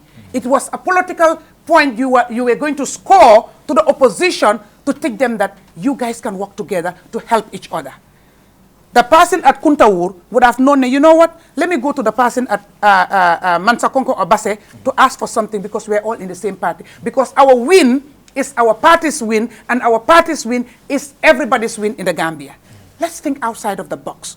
But you see, when you have this mindset of competition, you don't think outside of the box. It's all about me, what I can do, forgetting in the bigger picture, you are brothers, you are from the same party.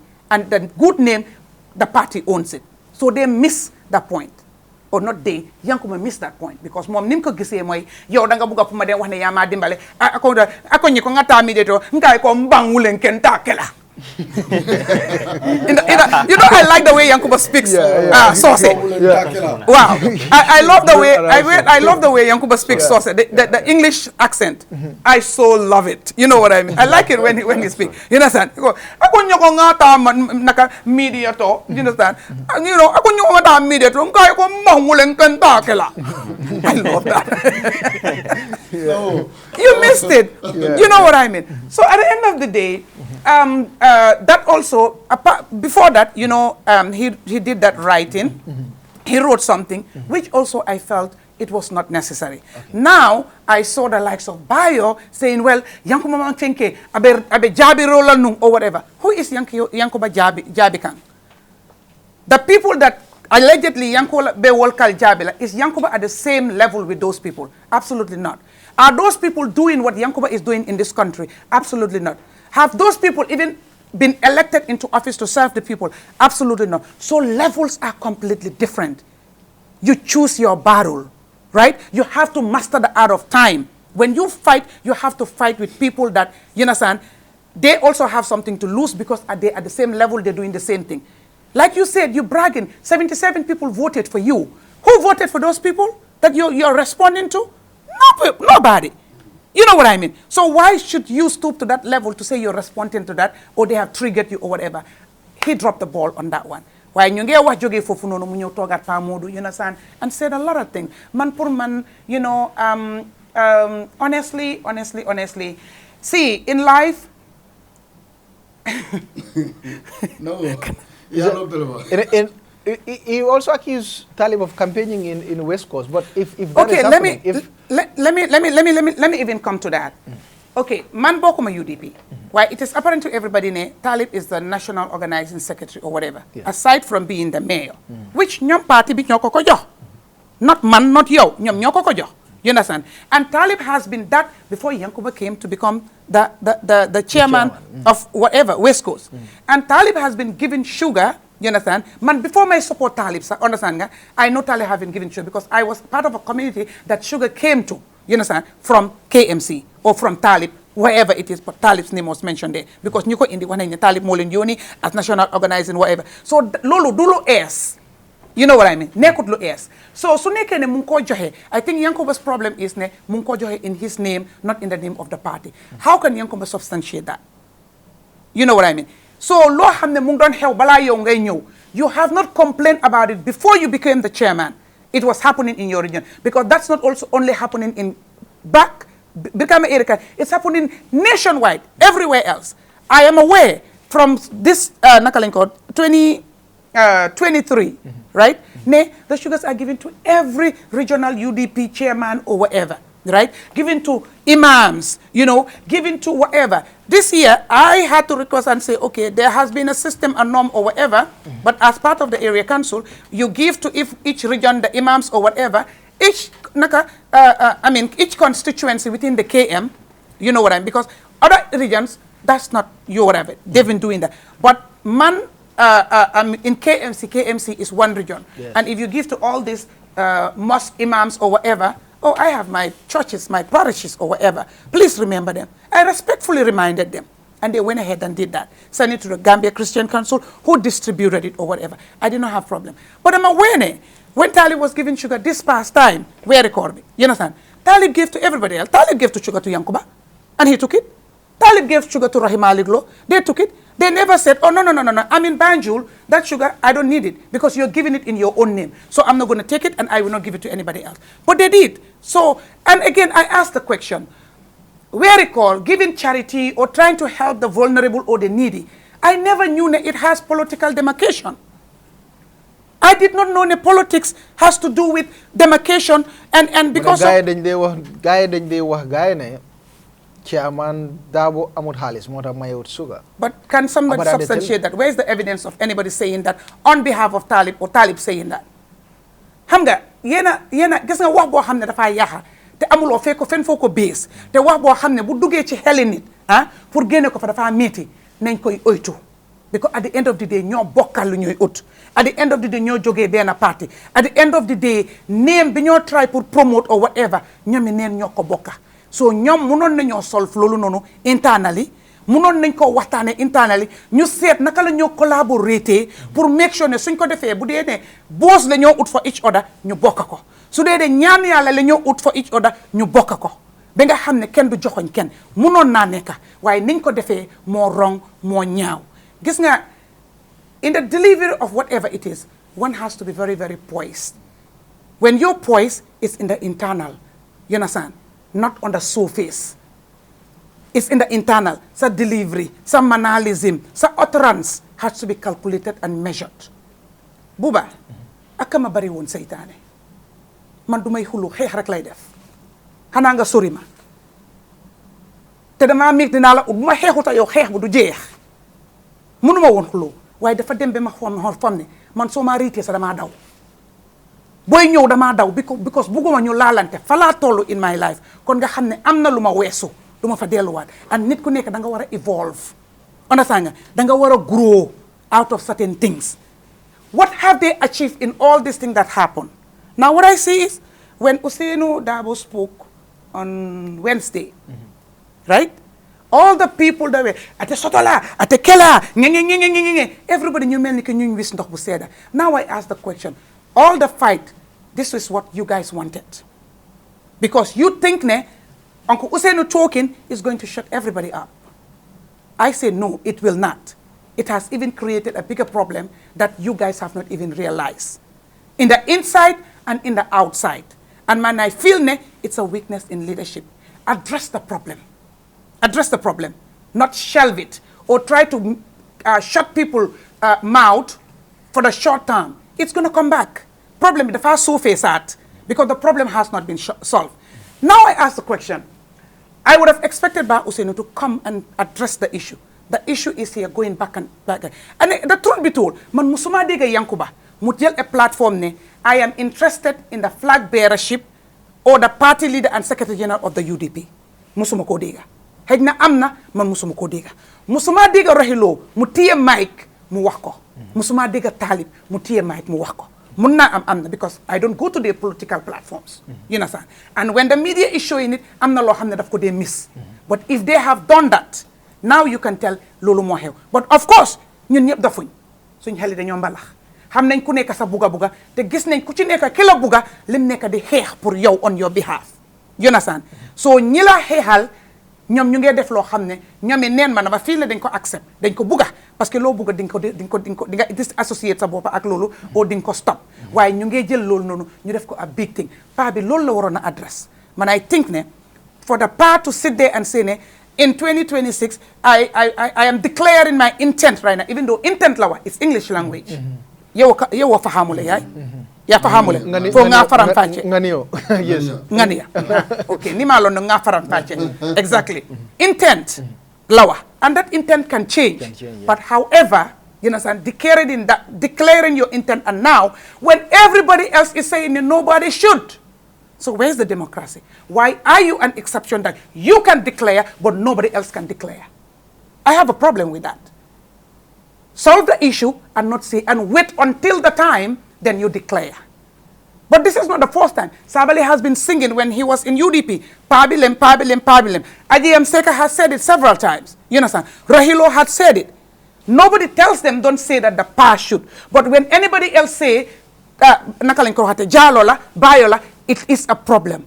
I always say consistency is very, very important in people. And inconsistency, when you handle this problem, fini. Okay. That has to be addressed because didn't know what it problem be jehud. No try put napin. Let me make one important point here. We all can remember what happened in the Congress in Janjamburi. Janjamburi, yes. In Janjamburi, right?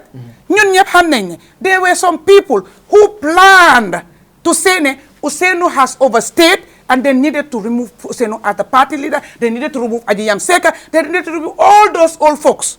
That was the plan. But the plan failed at the last minute. But I see the same people that wanted Ousseynou to be out now are pushing so hard and say, Baba Ousseynou, Baba Ousseynou, Baba Ousseynou. Like seriously? Like seriously? What has changed? Is the same Baba Ousseynou that wanted to continue. And that was the reason the election, the Congress, modalities and everything changed at that point. And there was no election or whatever. A lot of things changed because of, if there is any coup d'etat that should have happened, it was at that time because it was masterminded, it was planned, it was cooked, it was prepared, but of course it failed. That is the right definition of somebody wanting to coup d'etat Baba Ousseynou. Why are you now trying to forget what has happened then and you want to use this as if something did not happen? Oh, let's go back to history. I'm not in the UDP, but we all have bodies in there that will talk about what has happened. And we all know everything happened. You are a media person. You know what happened at that thing. What? No, I was at the Congress. The Warona happened, Hewut, because of everything else that happened in the background. Okay. That early morning, everything changed. But the same people now acting like, Baba is our Baba, Baba is our Baba. Oh, we knew that you wanted to remove Baba at that time. You wanted to remove Ajiyam Seka because you all believe they overstayed and somebody else should have come. But the same people, if you change, the situation has not changed, but then you want to act like things have changed. I question your integrity. I question your motive. I question your honesty. I question your love for the party. Not even for Baba Ousseynou, for the party and your love for Gambia. I question that. Talibo, muna metala reaction on it. Yalo comme ba be platform mento kana kacha ka political kacha. Donc you look follow. Bare si ko ni fo do wala ni fire on the mountain. Run boys, run girls. Big fire. Fire on the mountain. Run boys, run girls. Big fire. Run boys, run girls. Talibo Boba jangle way before the show starts. No, Boba, let's be clear. Talibo came and said, I have a song to sing right before I talk. Yeah, I was and here. And teach my way. I was here. For my chorus album. This is not my song. This is Namola song. Okay, go ahead, Talibo. Talibo, what are reactions? Yalo comme be kacha kanedro. Bar noto fekela ko mandi gol ka fa men lan tela mata pati tije. Yo gafra na saram tije. Mata pati tije na saram tije. Ya fam. Yo bari ko no ba UDP mu ba ko la. Na tar ko fam ko la muyti ya senon la muyti. Ndebe tambe suko wala la tro ngal. Nga wirdo ke ngal. Na tar mbay falo lamu. Mbe kilo kala ngandi bar ko be bawo banku ko lamu isi maranole kandu la dole marale kem si mbeda be tele marale yo so wom kulet me alon ko akuma da bake pour banku la ko kasi kacha okay ye rohi malik lo la moyle me rohi malik lo and the chairman yankuba ye la moyle and also the responses on social media na men be ko men be ke nga be la moyle yo bari yalom amanke coming bi kulam ni mu tari kolate kabrin 2026 kana wato wat ni election of bina drum fenne kane kurumba UDP la membe boy ni bari katara banda ko no drum bari fon yalom mi fo feye kurumba itol la okay boy ni fo mem fota ni mo sabol tema amanya na fona ni political nde ni ndelam amanya na fola starting from rohi malik lo Yakuba manyana jabiri kala talibu manyana safari kala somtin keta mem fana kuma dofo fana nana maketa nana maketa wol bem manyana fala ni nyanda kala badi ya kachalete because cartelo fighter rohi malik ay banjun mara di capital o manka kundindi de inara KMC fana kono kenda bala moti talibe lebe o fana ay mo jamale maraje Yelata West Coast wo fara mudla balet yang kubale je mara ni be mu UDP le ni kumu UDP la fili falo lom nyiniti so fili falo nyanta tenku nale isaje kiyango nyin akana jija inyanta nyin ko ka chala le badi mbun kono brim rohi maliklo ya kedro aske no harama do fanan nyaade teta bake kudo kono asikuma do fo okay bari ngala ko momo nyama ko kulle ka katela mo buka condemn adum parti dum le ka kala akoy ga nenne ka nene mo nana mam funti ka press release ki bar mama kande kabrin nendiro kete wala side la mo li funti tay ko ibe mama kande la apologize ka anata ayo ko mo fo ninte mu rohitinal mbedan na jele bar nte mo do to fola te mo do fanan to fola mo do la ambition do fola mbedan na dron ka UDP ngol address ko mo do kan nen le UDP ala address akanan le because journalist wala nyin nga ando journalist ni na be kachala nyande haklo la bakel journalist Talibo that was all nakaling kana hate choreographed. Yeah. Did you ask yourself the question, right? Mo jamali yan nenjeng, especially ala first time. But why single out Magjane? Yo ngamira maybe asikeno. Andung yalong natara Magjane mantara UDP. Isa phono media. But Magjane is a staunch member of UDP. Munatene alma kacha bunkono. Yeta party leader. Yeta mol ming detita Magjane. Ye faye puri Magjane diamunde. Why do you have to address Magjane on the media when Magjane is your party member? If Magjane is not your party member, you say, I don't have any way to address the person or anybody close to the person to talk to the person. You understand? Come in me for Kaidro. Hanna mag adanta Magjane found total. That's all understand. But coming Talibe molo me alon ko ati na bebe party killing ko marlalem ko na to marlama ati nyame. Ninte muti wala izu mbo kachala dame. Ani be makla ko kachala dame. Ite kala kilinti. Yo tuba bol franco two wrongs cannot make it right. Nata fana yo kuma kanfo. Do fana funtita kuma do fo. yankuba fana ntefi amanyina nala ay talbe kosi ya understand fo ani rohim malik lola kullol men ye kacha aya fo blado o ka muneke wala nyinti sa patio ko ni muda kacha no ntede mode kacha la nga fe ngo fe su ko mba fula bantaba na simburu ko ma wala nyinti ko United Democratic Party ato United Democratic Party. There should be internal party democracy in the party first before you enter Mara. So in internal party democracy for a mandar party things will not do well. So ye fanto command benna and in that member duma wala manke kilenti. And the United Democratic Party ngantalo na ko party kilinta te Gambiat. Mo kilinta te Gambiat. Si kilinta te Gambiat billahi wallahi ta'ala mbetembo mendo. Mo le kuni umen soto. Ita kili ni ye la siyo ye siso konko la siyo bebe dene la be butela. Patio ni ye fam warandi patio bedi patio lebe kafla nyoma be butela. Na example ta 2016. Janni ba fula 2016 doyen call. Ika 16,000 soro jano o 15,000 or 19,000 vote.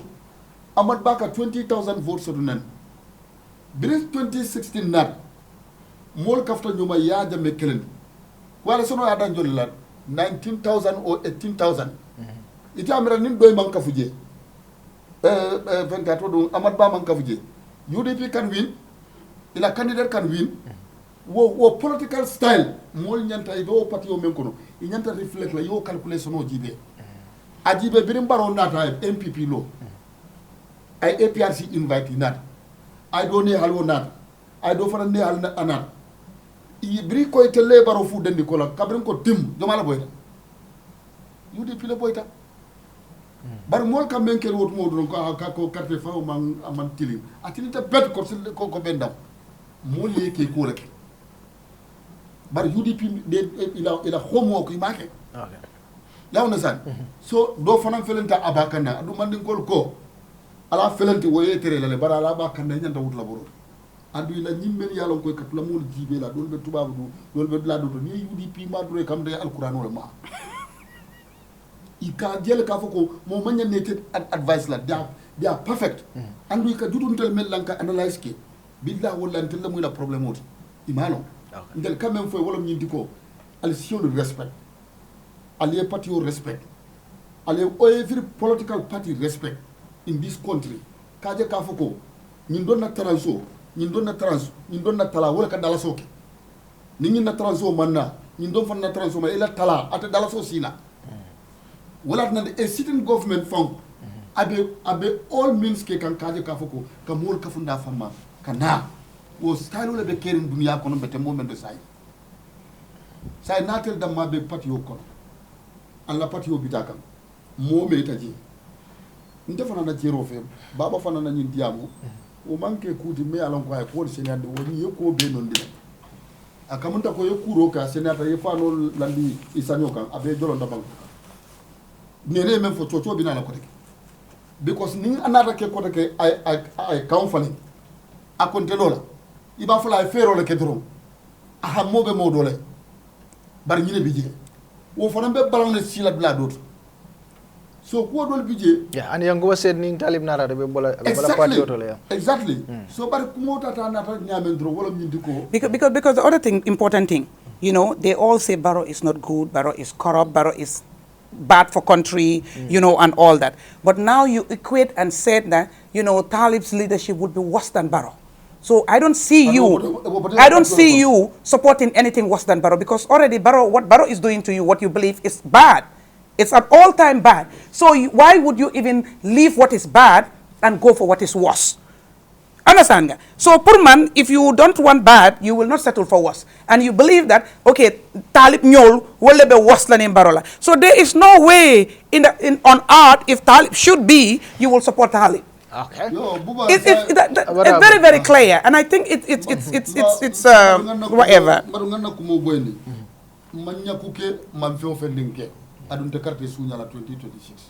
Munem nyakuti. Nyaku is a marabouting. Okay. Come jat.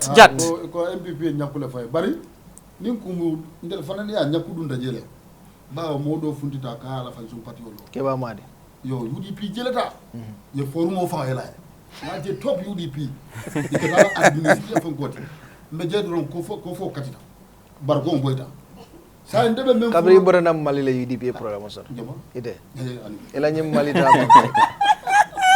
sa même fala mole barole kinu mali is easy as talibo barole ki mali fo ani ntatam fona hajol ida re fon la ita mole aje fo mu nekata non daram fansu hajol so bari ya sam Buba kakari kol noma Buba la bismillah bis aboy ni kata so isi même fono gambian ko le baba ko atele be lol ha a senator say o easy tan tol fele 2026 election o will coming omelette albo le nyinen ka omelette do ka da sai ka do mo sai o mole This is the two things like he mentioned that this Keba Lang Madi. You remember the last week? Keba Madi. I don't see the difference between what is happening with the Keba Madi issue in NPP and what is happening in UDP right now. But the difference is how it has been handled. That is the difference. You understand? Deguma Barrow even dugal game and the address. I'm sure Munko discuss internally, right? Aklinyum Keba Madi defe because I had asked people, they say that they've been engaging them. You know what I mean?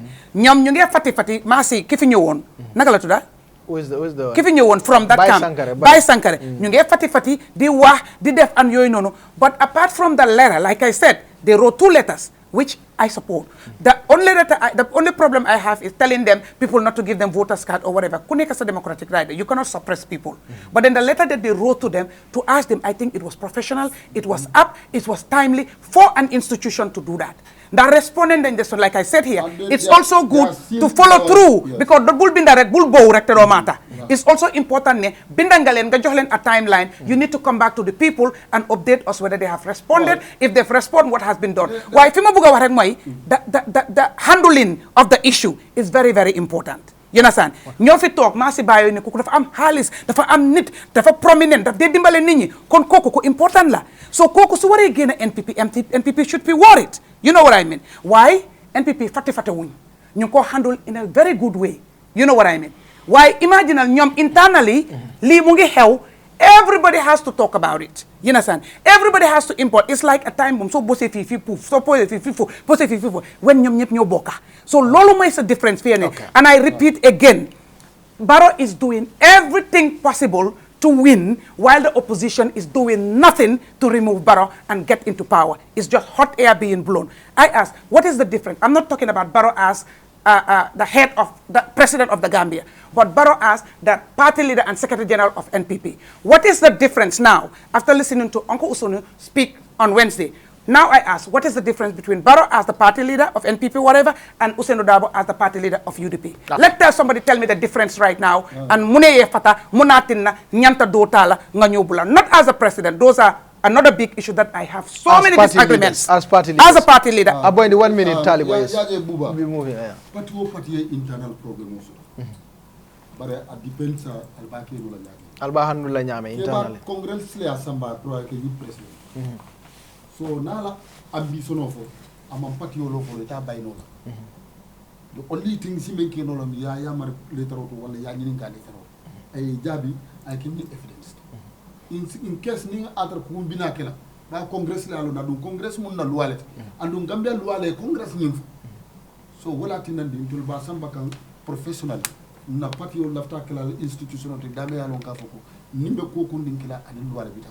Okay. But si advice même fonandi wala mi ko UDP kana lañi na ka foko na party o mo alqur'ano lati na ñaton ko mo alqur'ano lati mota la place o mala wala ñi sikar le tamu wala ñi sikar le tamu dal yo ke drong albe ku leke kan UDP ko no me alon ka betina because munam nda talibo ko ñina baati lebe UDP ya de nga UDP boyndi ndeba ka celebration o keno mbidang meme muso dinda abe UDP foy ñamata eta abe muso tala mbadi ngo bi je o mu UDP la mbe mu na celebrate no la bari mbadi la ko mol yen tolu le tombo mbedan na wala okay bari nte moto tala nga wuri nte bulu kosila nte fo felin kala so itel fanan yaaje ka fo ko la mol lebe other political parties ibadi on le bije nkana nyola poke na ninga karo je na karo nga fo e ni mu UDP la karo wala ni mu MPP la karo nim koro fanan nata nga dua ñoye wo koro ñing ay ban bar min ka kuol nan ya ñoye ni ya kenna talata lu arbalo be ta jara de okay talibo thank you so much Abdurrahim ya buwa barka bake diamo meta ya lafta diamo start la dami wolong jamol ka nyina bakele sove fintita jang afro barometer sove fintinde jang I think last month malum fo ya jere atol fo ya you saw the afrobeat barometer wole mune for science ning election oketa jumale be win Barrow is going to win yes you know and they even gave Barrow 34%. That is an eye opener to the opposition kolba fo kan opposition ole ko is better you regroup again you understand aliyalla silo dada aliyalla fero dada to bridge that gap you understand nie if you nte am a historian in Gambian politics intra-party conflict is not new this started since the UP time Pierre Sarnjai time wala kana for the PPP e jawara ni sanjali bojan dunta nyola jang fo e meeting soto birika may sanjali bay itata fa meta yaje ko sanjali bayo is causing the party a lot. They looked at a way to reconcile with sanjali sanjali is one of those people who formed the PPP you understand atela kodol fango dunta PPP katambi any other party militant atle vice sang I campaign manager appoint wolon famara wasature of Gunjur I cruising sumo sang adi wala wo yayi tay banko be yayi all this safe banko be yayi I party wa wo bota je fanang but jannia jube in history many political parties died as a result of succession in a leadership transition of leader wala nim buba bota je jumale ba succeed la wala PPP fa wala APRC fa wala be doy affectant and wole be UDP fanan yerakan kolokata nyami and it will happen to any political party but even NPP because Barrow na botaje if Barrow is to step down Barrow at a contest la 2026 sign right now we have seen a faction there could be other factions you understand but the most dangerous narrative in politics wala etara political like a tribe mention to me personally I will ask is there anything wrong as if I am a member ninte be UDPB ka itandiko I want to succeed lawyer Dab. Is there anything wrong in that? No. Is there anything wrong also if I am the one who saw interest that somebody within the party will go and question my ethnic extraction? That should not be brought into a politics. In politics, sorry. Politico eka siko landile completely. Isaje you achieve your goal. If you look at lawyer Dab, lawyer is from Dobo. Lawyer fala onkulomba numukunda Dabo. Numukunda. Wala father lord. Numukunda was a UP candidate in the 1962 election, parliamentary election. He contested for the UP United Party of Per Sarnjai. You understand?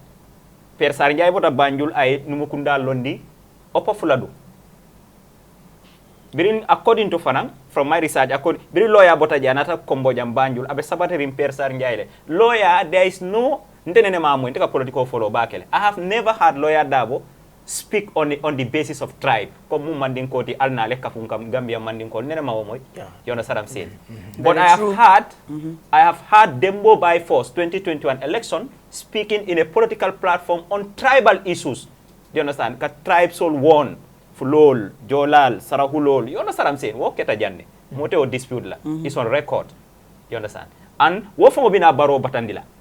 Because to correct that, jammo mote win and your election waja isido bonde jang. It's not possible. It is very dangerous to go to a platform. What is happening? Well, until funding kill young people into politics. Until we are rosing, until katu rosla. Wala na imaje gala bedeka. Gala will die a natural death. Yeah, of course. When I bring in Bob Ketala interview Lamoy, we follow politics. Bob ka finti ka Barrow ka jafi be kumol fola Baroma. Ite mo killing ay diplomatic dealer. Ay 10,000 dealer. Ite nyanata ay tasabayo mutay ka weirdo ke Barrow ka jay ka tent. You should not go out. You should not go out and you talk bad about that person. You understand what I'm saying? Ntol funding kill young people, ntol lebe yung banko batandika. Because we are not consistent. Mbuka low kuto, nga call create le pour nga media attention soto. Once we get that media attention, abanta. So, minu yalon ko they are, whether you know it or not, there are many teams within UDP. You understand? Lawyer addressed this last week. Ako yo ko al sit albe sonna bali use la ko joramo. Al damma be nyo kelekan. These are the young people. if I am in a position like that, I would have summoned all of them to a meeting, and I will give them a very strict warning, irrespective of who they are. You know, some of them, people are using UDP. Sometimes, they'll be a genuine member. They use this big opposition party to gain their interest. Once they get their interest, they start showing their true color. New one thing, right now is not the right time to even start, struggling about that. Ebuka kafulo kafukono. Niyo kere eka problem ole sambana. And once the opposition is not united, it is a clear victory for the incumbent. There's no doubt. You have very strong opposition. Mote lawyer question. You understand? I wrote my thesis on politics, post-election crisis and election. Lawyer means of 1979, I master soto. Ala masters nga review. Lawyer means of bin told ka min karanjan told to safe nol. You come to Esafal. Esafal has been tested internationally. He is very good. You don't question Halifa Sallah. There are many strong opposition right now. But what is lacking in the opposition is a united front opposition. Meaning they will come together and form a formidable coalition against the system. Okay. Did you research Mama Kande? Huh? Did you research Mama Kande? Oh. No, I don't research Mama Kande. Okay, just ask it. I know all of them. I know where they stop educationally. In regards to UDP la problem, you've listened to Rohi. No, Rohi ta malamoy. But you listen to Yankuba. Nana mala safe. Muga la fika kumo jabi kumo mi yalom ko Rohi ko. Like Ninka Minfo, maybe Niala Mwele. Walana he is able to say a lot about Nene Fana. So let's talk about Yankuba interview and then Nana will Mang interview Nimbe la moy bari yare ka call pace le ka dumandingolta. Specifically be Yankuba la diam jumale. Ala interview with Membe Kering. To me the timing the timing of the interview is not good. You understand it? That's the hard fact. Why is the timing of the interview not good? Is because the party leader already addressed the issue less than a week. You understand what I'm saying? If you still have an issue, you are an executive member of the UDP. Drive your vehicle. Go to the Manjai Bureau. You understand? Summon a meeting. Those concerned will come and answer to you. Ale call settle at that level. You understand? But if you go to that media, that platform, Dunia Beleka Jube, you start pointing fingers to the extent that you even like Nene mentioned, if X happen to succeed lawyer, I am going to exit the party. It means you are into personality, not the party principle.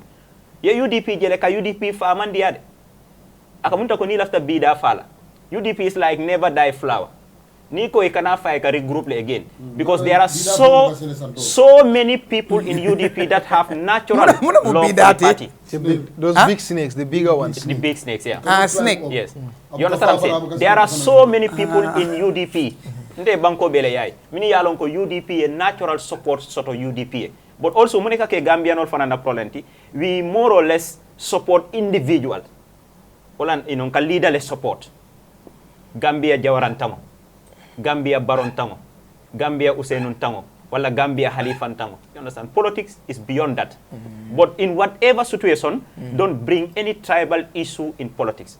Once you do that, you are going to kill your spirit. Ite te kela fenti nyimbanko kanja. That's my point here. Bayo, mune metela reaction. Yeah, thank you so much, Buba. Can I have another bottle of water, please? The discussion on the cake right now. Thank you. I really need it. Our party leader, where I should have Tuesday, I think at Diamuta. And at Diamu, Wednesday. Wednesday. I think at Diamuta, and Diamu, I remember from there. And Dulu, come out from Afonyana, Diamuko, don't by follow that. And by follow, Ilata Mena, Eka to a normal. But Eka telephone normal for now, and it's going out because she like no level automatic. Ilatico, Tommy Barrow, Penamel, Ponadam, and the Veteran. And I believe more you love UDP, electoral UDP. The UDP can, you will be ready to follow those principles. Diamo kono ayasena ndibaki ko UDP is silo lesoro and silo is advising each and every one of us. When I give a double Diamo still, he doesn't buy anybody. I'm more stop of selling yourself. I'm also for Diamo kono. And I attended the Franco, UDP like Tombundro Kata through a process that I often Diamo kono. But I mean, like the people will say, according to the ka ala intent for. But look, Momo, you understand? It is a lot of fun. It left a phone. You understand? I mean, you can say your intent at any time you wish. Intention is phone, you should not, because the problem is, you see, all the problem is about having something in your intent, having an intention if you are not saying it. You understand? You know, I'm not going to, go deeper into all the issues and why I am not doing it. I am doing it for a reason, because I know people have spoken. You understand? I mean, people who say they are independent. I mean, they have spoken, and the viewers are listening. That people, they are independent. Are they speak independent? You understand? Are they speak balance? You understand? They will do those judgments. You understand? For me, being here as a member of the United Democratic Party, and my leader have spoken, and I am ready to adhere to the advice the leader meant for. That is what is my stand as of now. You see, if you look at all this yes, you understand? But at the end of it, we need to look at the foundation of all this issue. Yes, and one has to look at the foundation of all this issue. And if you look at it, Yajibe, for example, I mean, if you look at Rohi, you understand? I mean, she was invited into a media, you understand? And when she was invited, she went there, she spoke her mind, whatever she feel like to say at a wall. One might believe Rohi Memvo, she is right. One might believe Rohi Memvo is not right. But at the end of it, for now, all you need to go, Rohi spoke to the people. At the end of Mole, at the end in a public media, and Mole people of different mirror, Rohi Lamoy. Let them judge Rohi, you understand?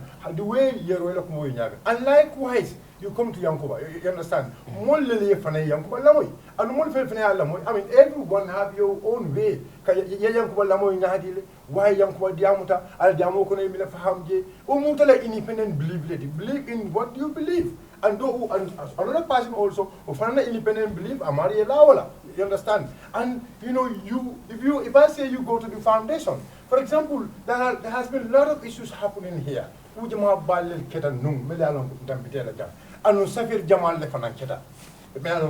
Everybody will go Savio. And one thing we need to understand, for example, let me take, I don't want to say names because sometimes when you say names, you make people important. I don't think one have to make them important. You understand? Even in tribal call, who is the Jumalaya Kumasi? That's why the problem is Jumalaya Kumasi, Kabraya Kumasi, I Jumalaya Tofo. And I meant Tofo, what is the intention behind that?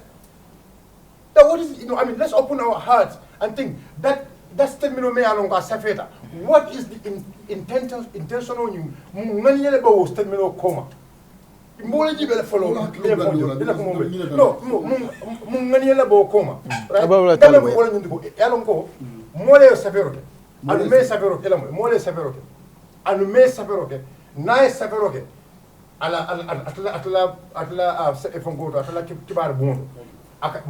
Mainstream media classical ala kumakao and mainstream media kumakao from a private Facebook or sometimes from mainstream media from private Facebook or ya for radio mainstream media from private phone or ya newspaper. That is allowed, yeah. So Omari, people are looking at that person come but I message for come. Kuma kamole babulu abe kuma kamole foga na abe kuma kamole advocate kan abe kuma kamole advocate kan kuma kamole nying we mine costly in society. But now it's not only to the society but we mine costly to an individual yemen to mention. Let's look at this follow. And then basic time now we move on. Right? You move on. I meant to what was the passing reaction and what did that person mean? Amari mean a reaction on you. Some might agree with I mean, some might not agree with it. And now we need to understand one thing here. Those who are saying tribalism, okay, I will say it's your right to say it's tribal. Understand? So it's your right to say may okay, it's a tribal soul. It's a right word. But one thing you need to understand here. Manninkole diamuta, manninkole ajad. Manninkole diamuta. And Mandum Kole for a jab. beñata ko jibede amanga ko min kafa ko sido e diamtede but mandin ko wole diamuta anu mandin ko le fana ya jaabi baro mandin ko men diamuta adiamta juma lele adiamta mo bele abiko sabero menke sabero nyin sitano dula bele to anu ama fo dug ko kono de ama fo dug ko kono anu ama a fo santole ana fo sando damento ay mo le to fo je ayo mari men to fo je ayo la carrière pour nyadile ala intention of muminati ni o foundation o ta na bill sign we go to sign jabiro nyin keta nyadile jabir lafana ala jabiro ayalo ne ala jabiro nyi ayake mena kama and that became the reason why I mean Yankuba Narenata to a public platform to clarify sabiro menketa minayati nabo sabiro jabika Yamil, Severo Menkeda, Minatna, Teo Severo, and Severo. Nana Keta. I'm not saying names. Nana Keta. I'm not saying names. Ayalo manding kolko nyabu kaduno ke bardunu klima ya olole. Bayo. Mbe kachaka menade. Mandar plan kan al plan olole. Kana sila. Ali amaka ko sila. Man ani elamoy. No, let us call adresna. Ela tolfo. Ela tolfo. Ani elamoy. Amang ko nimman la ka tolfo nta yang ba to fola nimman la ka tolfo nta roy to elamoy nka jamu mol mele wol yalo no jumale severo start nta wol tolfo la to no, but okay, let's start with this. So it is. But are those two names familiar and cozy names? That's why you feel comfortable to mention them and not mention anybody else? Ye Mayor Rohila Moile, ye Chairman Yankubala Moile. Do you think these statements in Yantafra media like what they address? I mean, you see, Buba, ngamen for young, wole mnyuko, ajele. Every problem, na abe wuli kam, when I be kam, there are ways for those problems to be solved. Ajele. And silol million ko nyanda ka problem solve, ning atara silol tata, it must solve. You understand? I mean, what do you expect? That's one thing we have to say. That means you silol tale, but address. Let me tell you something. You see, like I said, Malavi, to go deep into the issue because this is a party issue, and already. But it has been brought to the nation. Party kuolem bari ya nati banta. So the same thing I will put myself in, or même pas put la the same skill on the side. You agree with that? Nimulpo, Yankuma Manyana na Diamla, Rohimanyana na Diamla. You understand?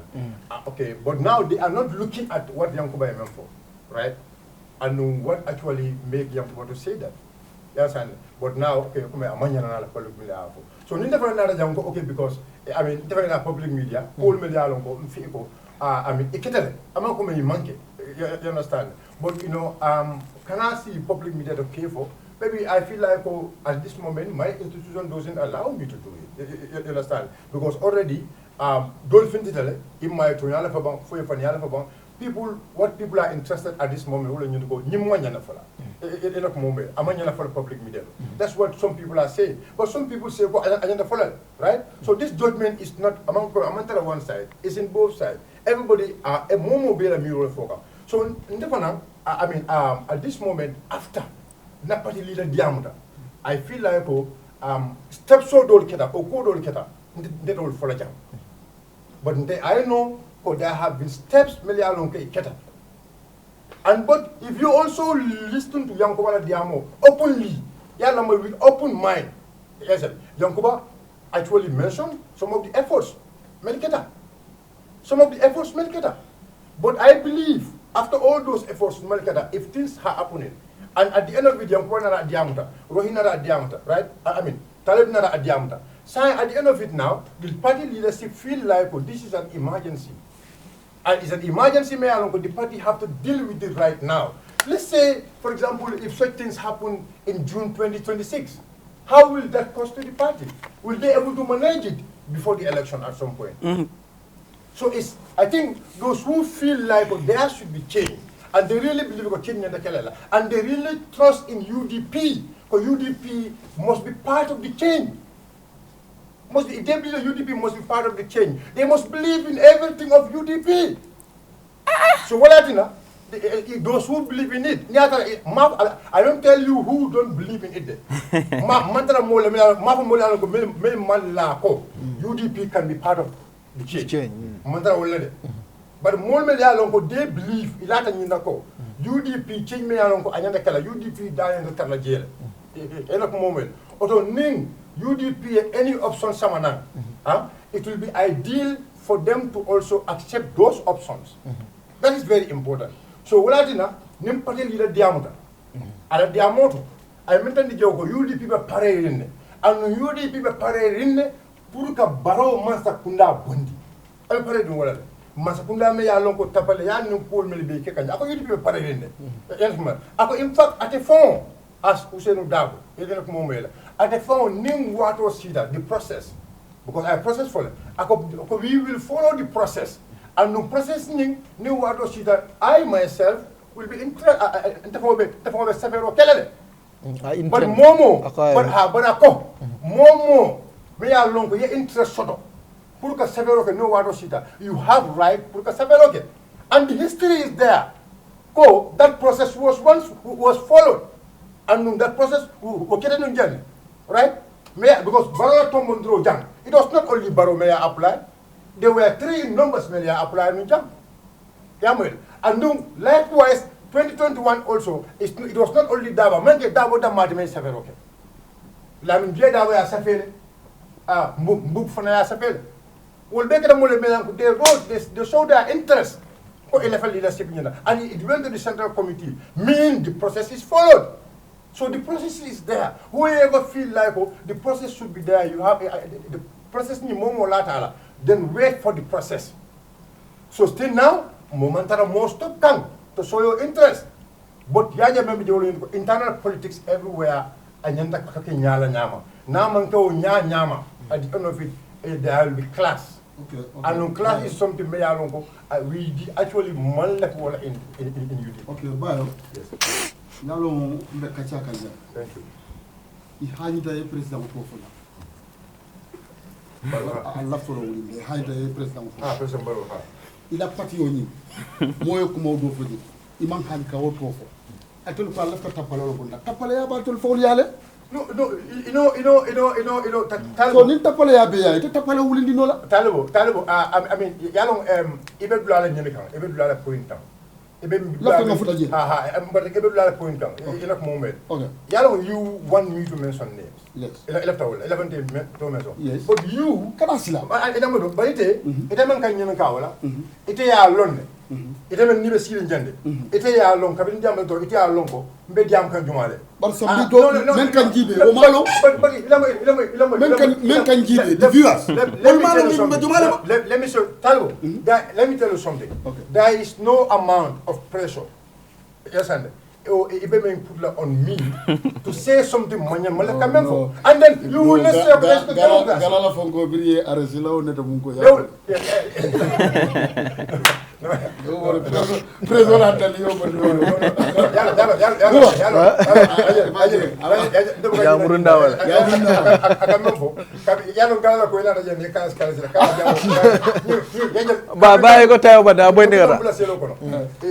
I have to put everything off. So I'm not right. I mean, Talbo, go ahead. I'm a law-abiding citizen. I obey laws. So the time you come my umbrella. What do you understand that? So actually, so Nimpo Lekata, and then what they meant to all of you to go. Come with Fened Mian Kakumata Patio. And more Melialongo, it all they believe in, for example, it a Melialongo, it a latter.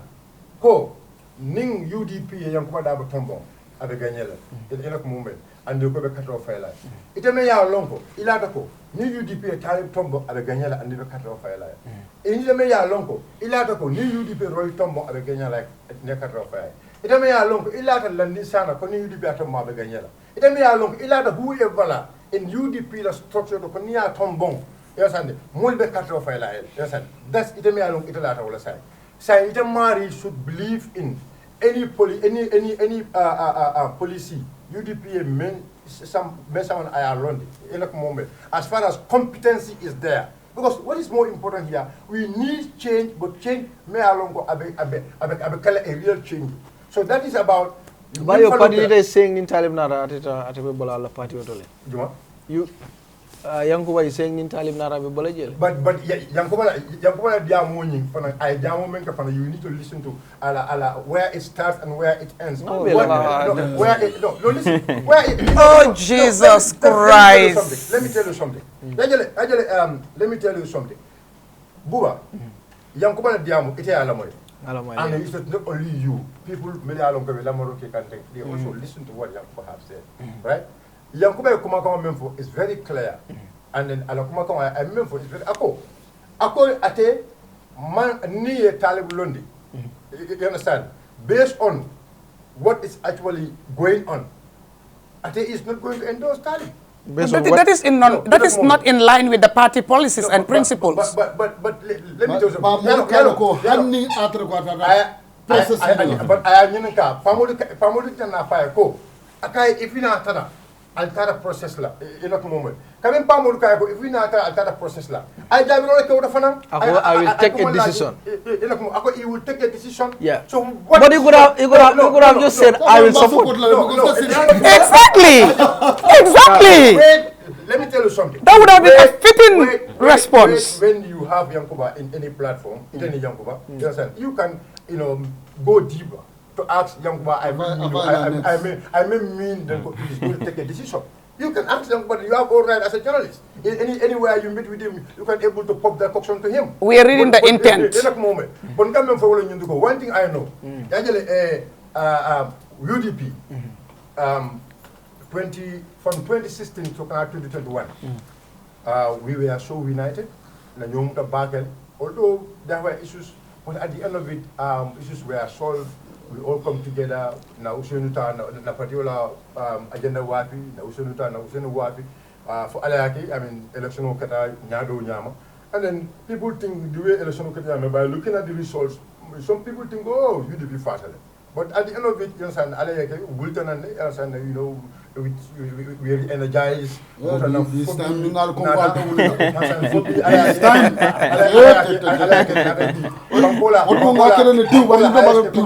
Bankola highest economy with diamond to be.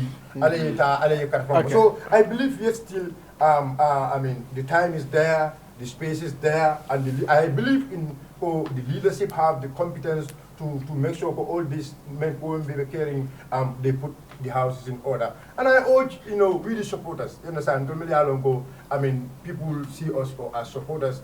I mean, nim fit no caring, hakilodum for counter, hakilodum sapel for because at the end of it, let's say fit no caring, I mean, fit no caring, Yadon called Damaletema. We are militants. For example, if we take a step, it went so wrong. At the end of it, it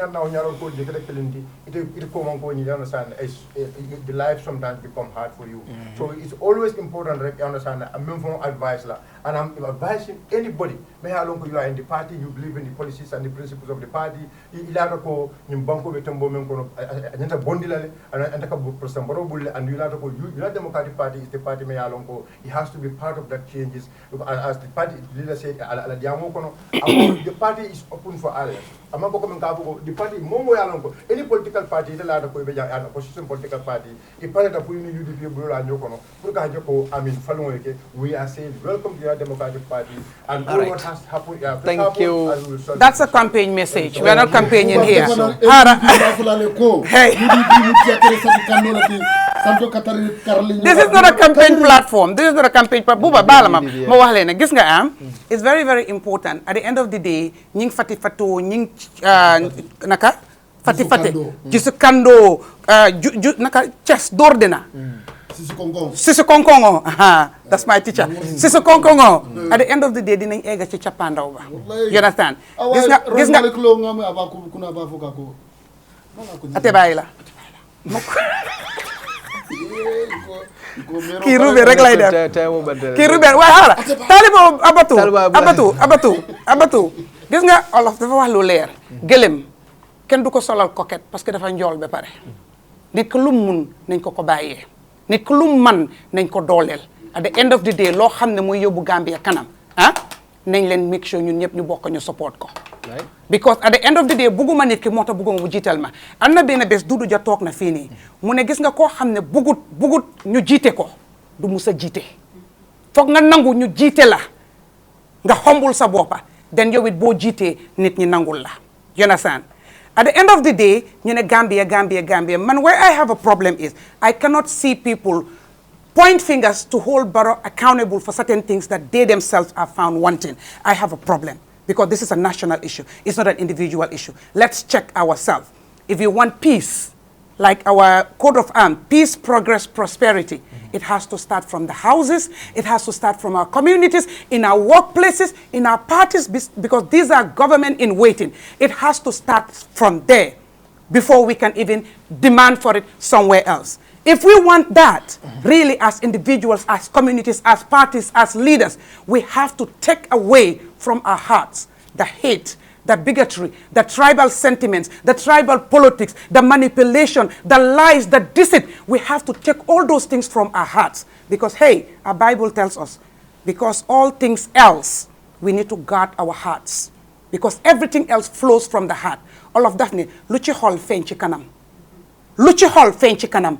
Fii nit danga ko dee gis li mu fi waxati rek li nekk ci biir xolam la politique la dañoo tànn waaye askan bi nañ bàyyi xel parce que fii koy dénka rek dafa fekk mu doy la koy yóbbante dafa fekk nga óolu ko so suñuy cuus nañ dénk koo xam ne doy nañu nañ yóbbante koo xam ne óolu nañ ko koo xam ne du fa nekkal boppam askan bi la faa nekkal fii yëfi Gambia du yëfi individualism te naxaate dafa bari we can read in between the lines but at the end of the day I say it again Barrow is doing everything right to become the next president, and the opposition is doing nothing to take Barrow out of power. But if you point fingers at Barrow, make sure you're not found wanting of what you're pointing your fingers towards Barrow. Because we Gambia, we cannot be taking sides. Thank you so much. So, Alta APS wallet la... Oh, APS, please send me my $1,500. You're clear and follow, sir. Huh? Okay. Please send it though. If you don't send it, me, I will shout. Yeah, 1,500. Alta APS wallet to download science and thing. Ale Momo introduced for the first time Purka Kodoki through APS la 3,000 Katawa Central. I actually came more follow to me introduce. I'll be $1,500 totally. Janning in Karobe Fara in June. Me along come be all tenting. So.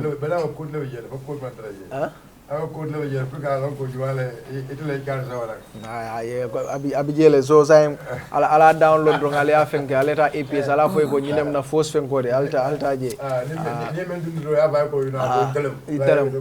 ya ko do ki alta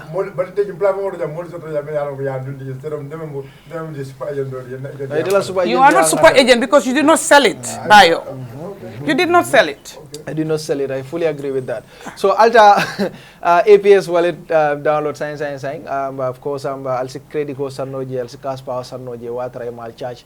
Fenna I'll see kodo kino within the Gambia, I'll see kodo kino fanang Gambia bantala, kodo si bono Gambia bantala purukana. Ito le SoNA ila abo na Alta Play Store la App Store purukela abo download. A SoNA battle Gambia banko kanjang. Ito lem the best. Of course more man nyo so wala.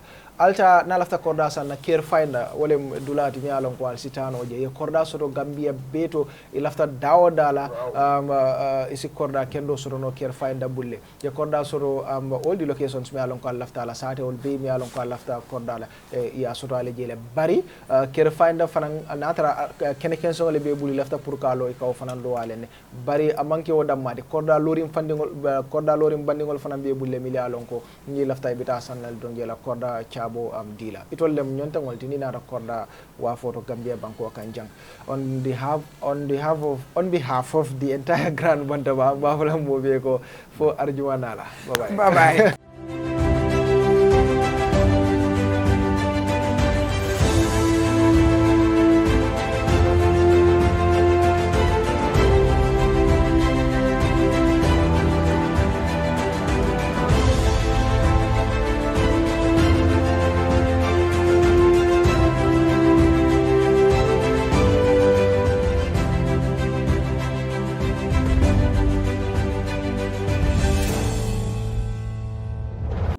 Carefinder is a real estate company that focuses on property development within the Gambia. We pride ourselves with providing not just quality and durable houses, but also state-of-the-art designs tailored to our clients' tastes and expectations. Our unique experience and expertise is second to none in the industry. We are currently building and selling 3-bedroom bungalows at Sukuta Traffic Lights and Jabang. We're also building and selling 3-bedroom story buildings at Sukuta Paradise. Other sites are also in the pipeline. With Carefinder, payment options are available. With just 40% deposit, you can get your house started.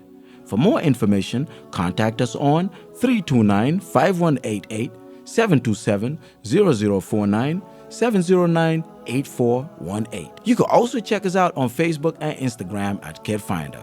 With Carefinder, you are assured of a secure investment.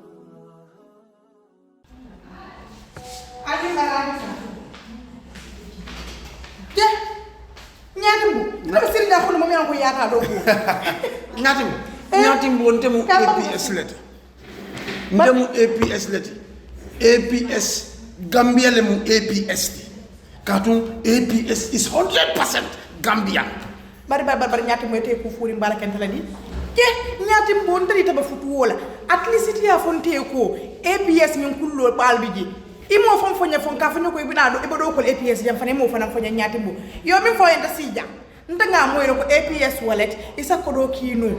Min tata fa wuli muan ime charge fenna wala nta sindi ja ako ñatimbo ngoy ko kabo transito kata wala fa wuli muan ite fenne jola womu zero filete bitun kabo wo 20,000 la ka sele sal ike tam ike charge mun fa abuka fensi oui 1% na malam mati wota yara gamen no be nyanta wala kana APS wala tele mobile ko ko do ki ibadi ngol yajele ni APS kabrin nan credit ko to bari min kum mayata be wala fa mo kas pawat ni suto be during suto be dibiding abe tema biti kol sonda ila APS mobile lo sika ni asika to ya safe da men ko fen ko atondi nawek ha ni oto je nyamen do tachi ama ni ama do abanta ila kas power isa hawasima ajibe free joriti je otam baden gameno albe sito wulle fi set alna leta APS wallet yela lam baylo kon APS wallet ñaata doro bari ko do nim fata do so kon to ru dañu be fo no le mol ñala jam nim fata do so kon ba fo le ba ci je mbita ndori gi sajede katu sa APS 100% namum APS 100% APS Gambia 100%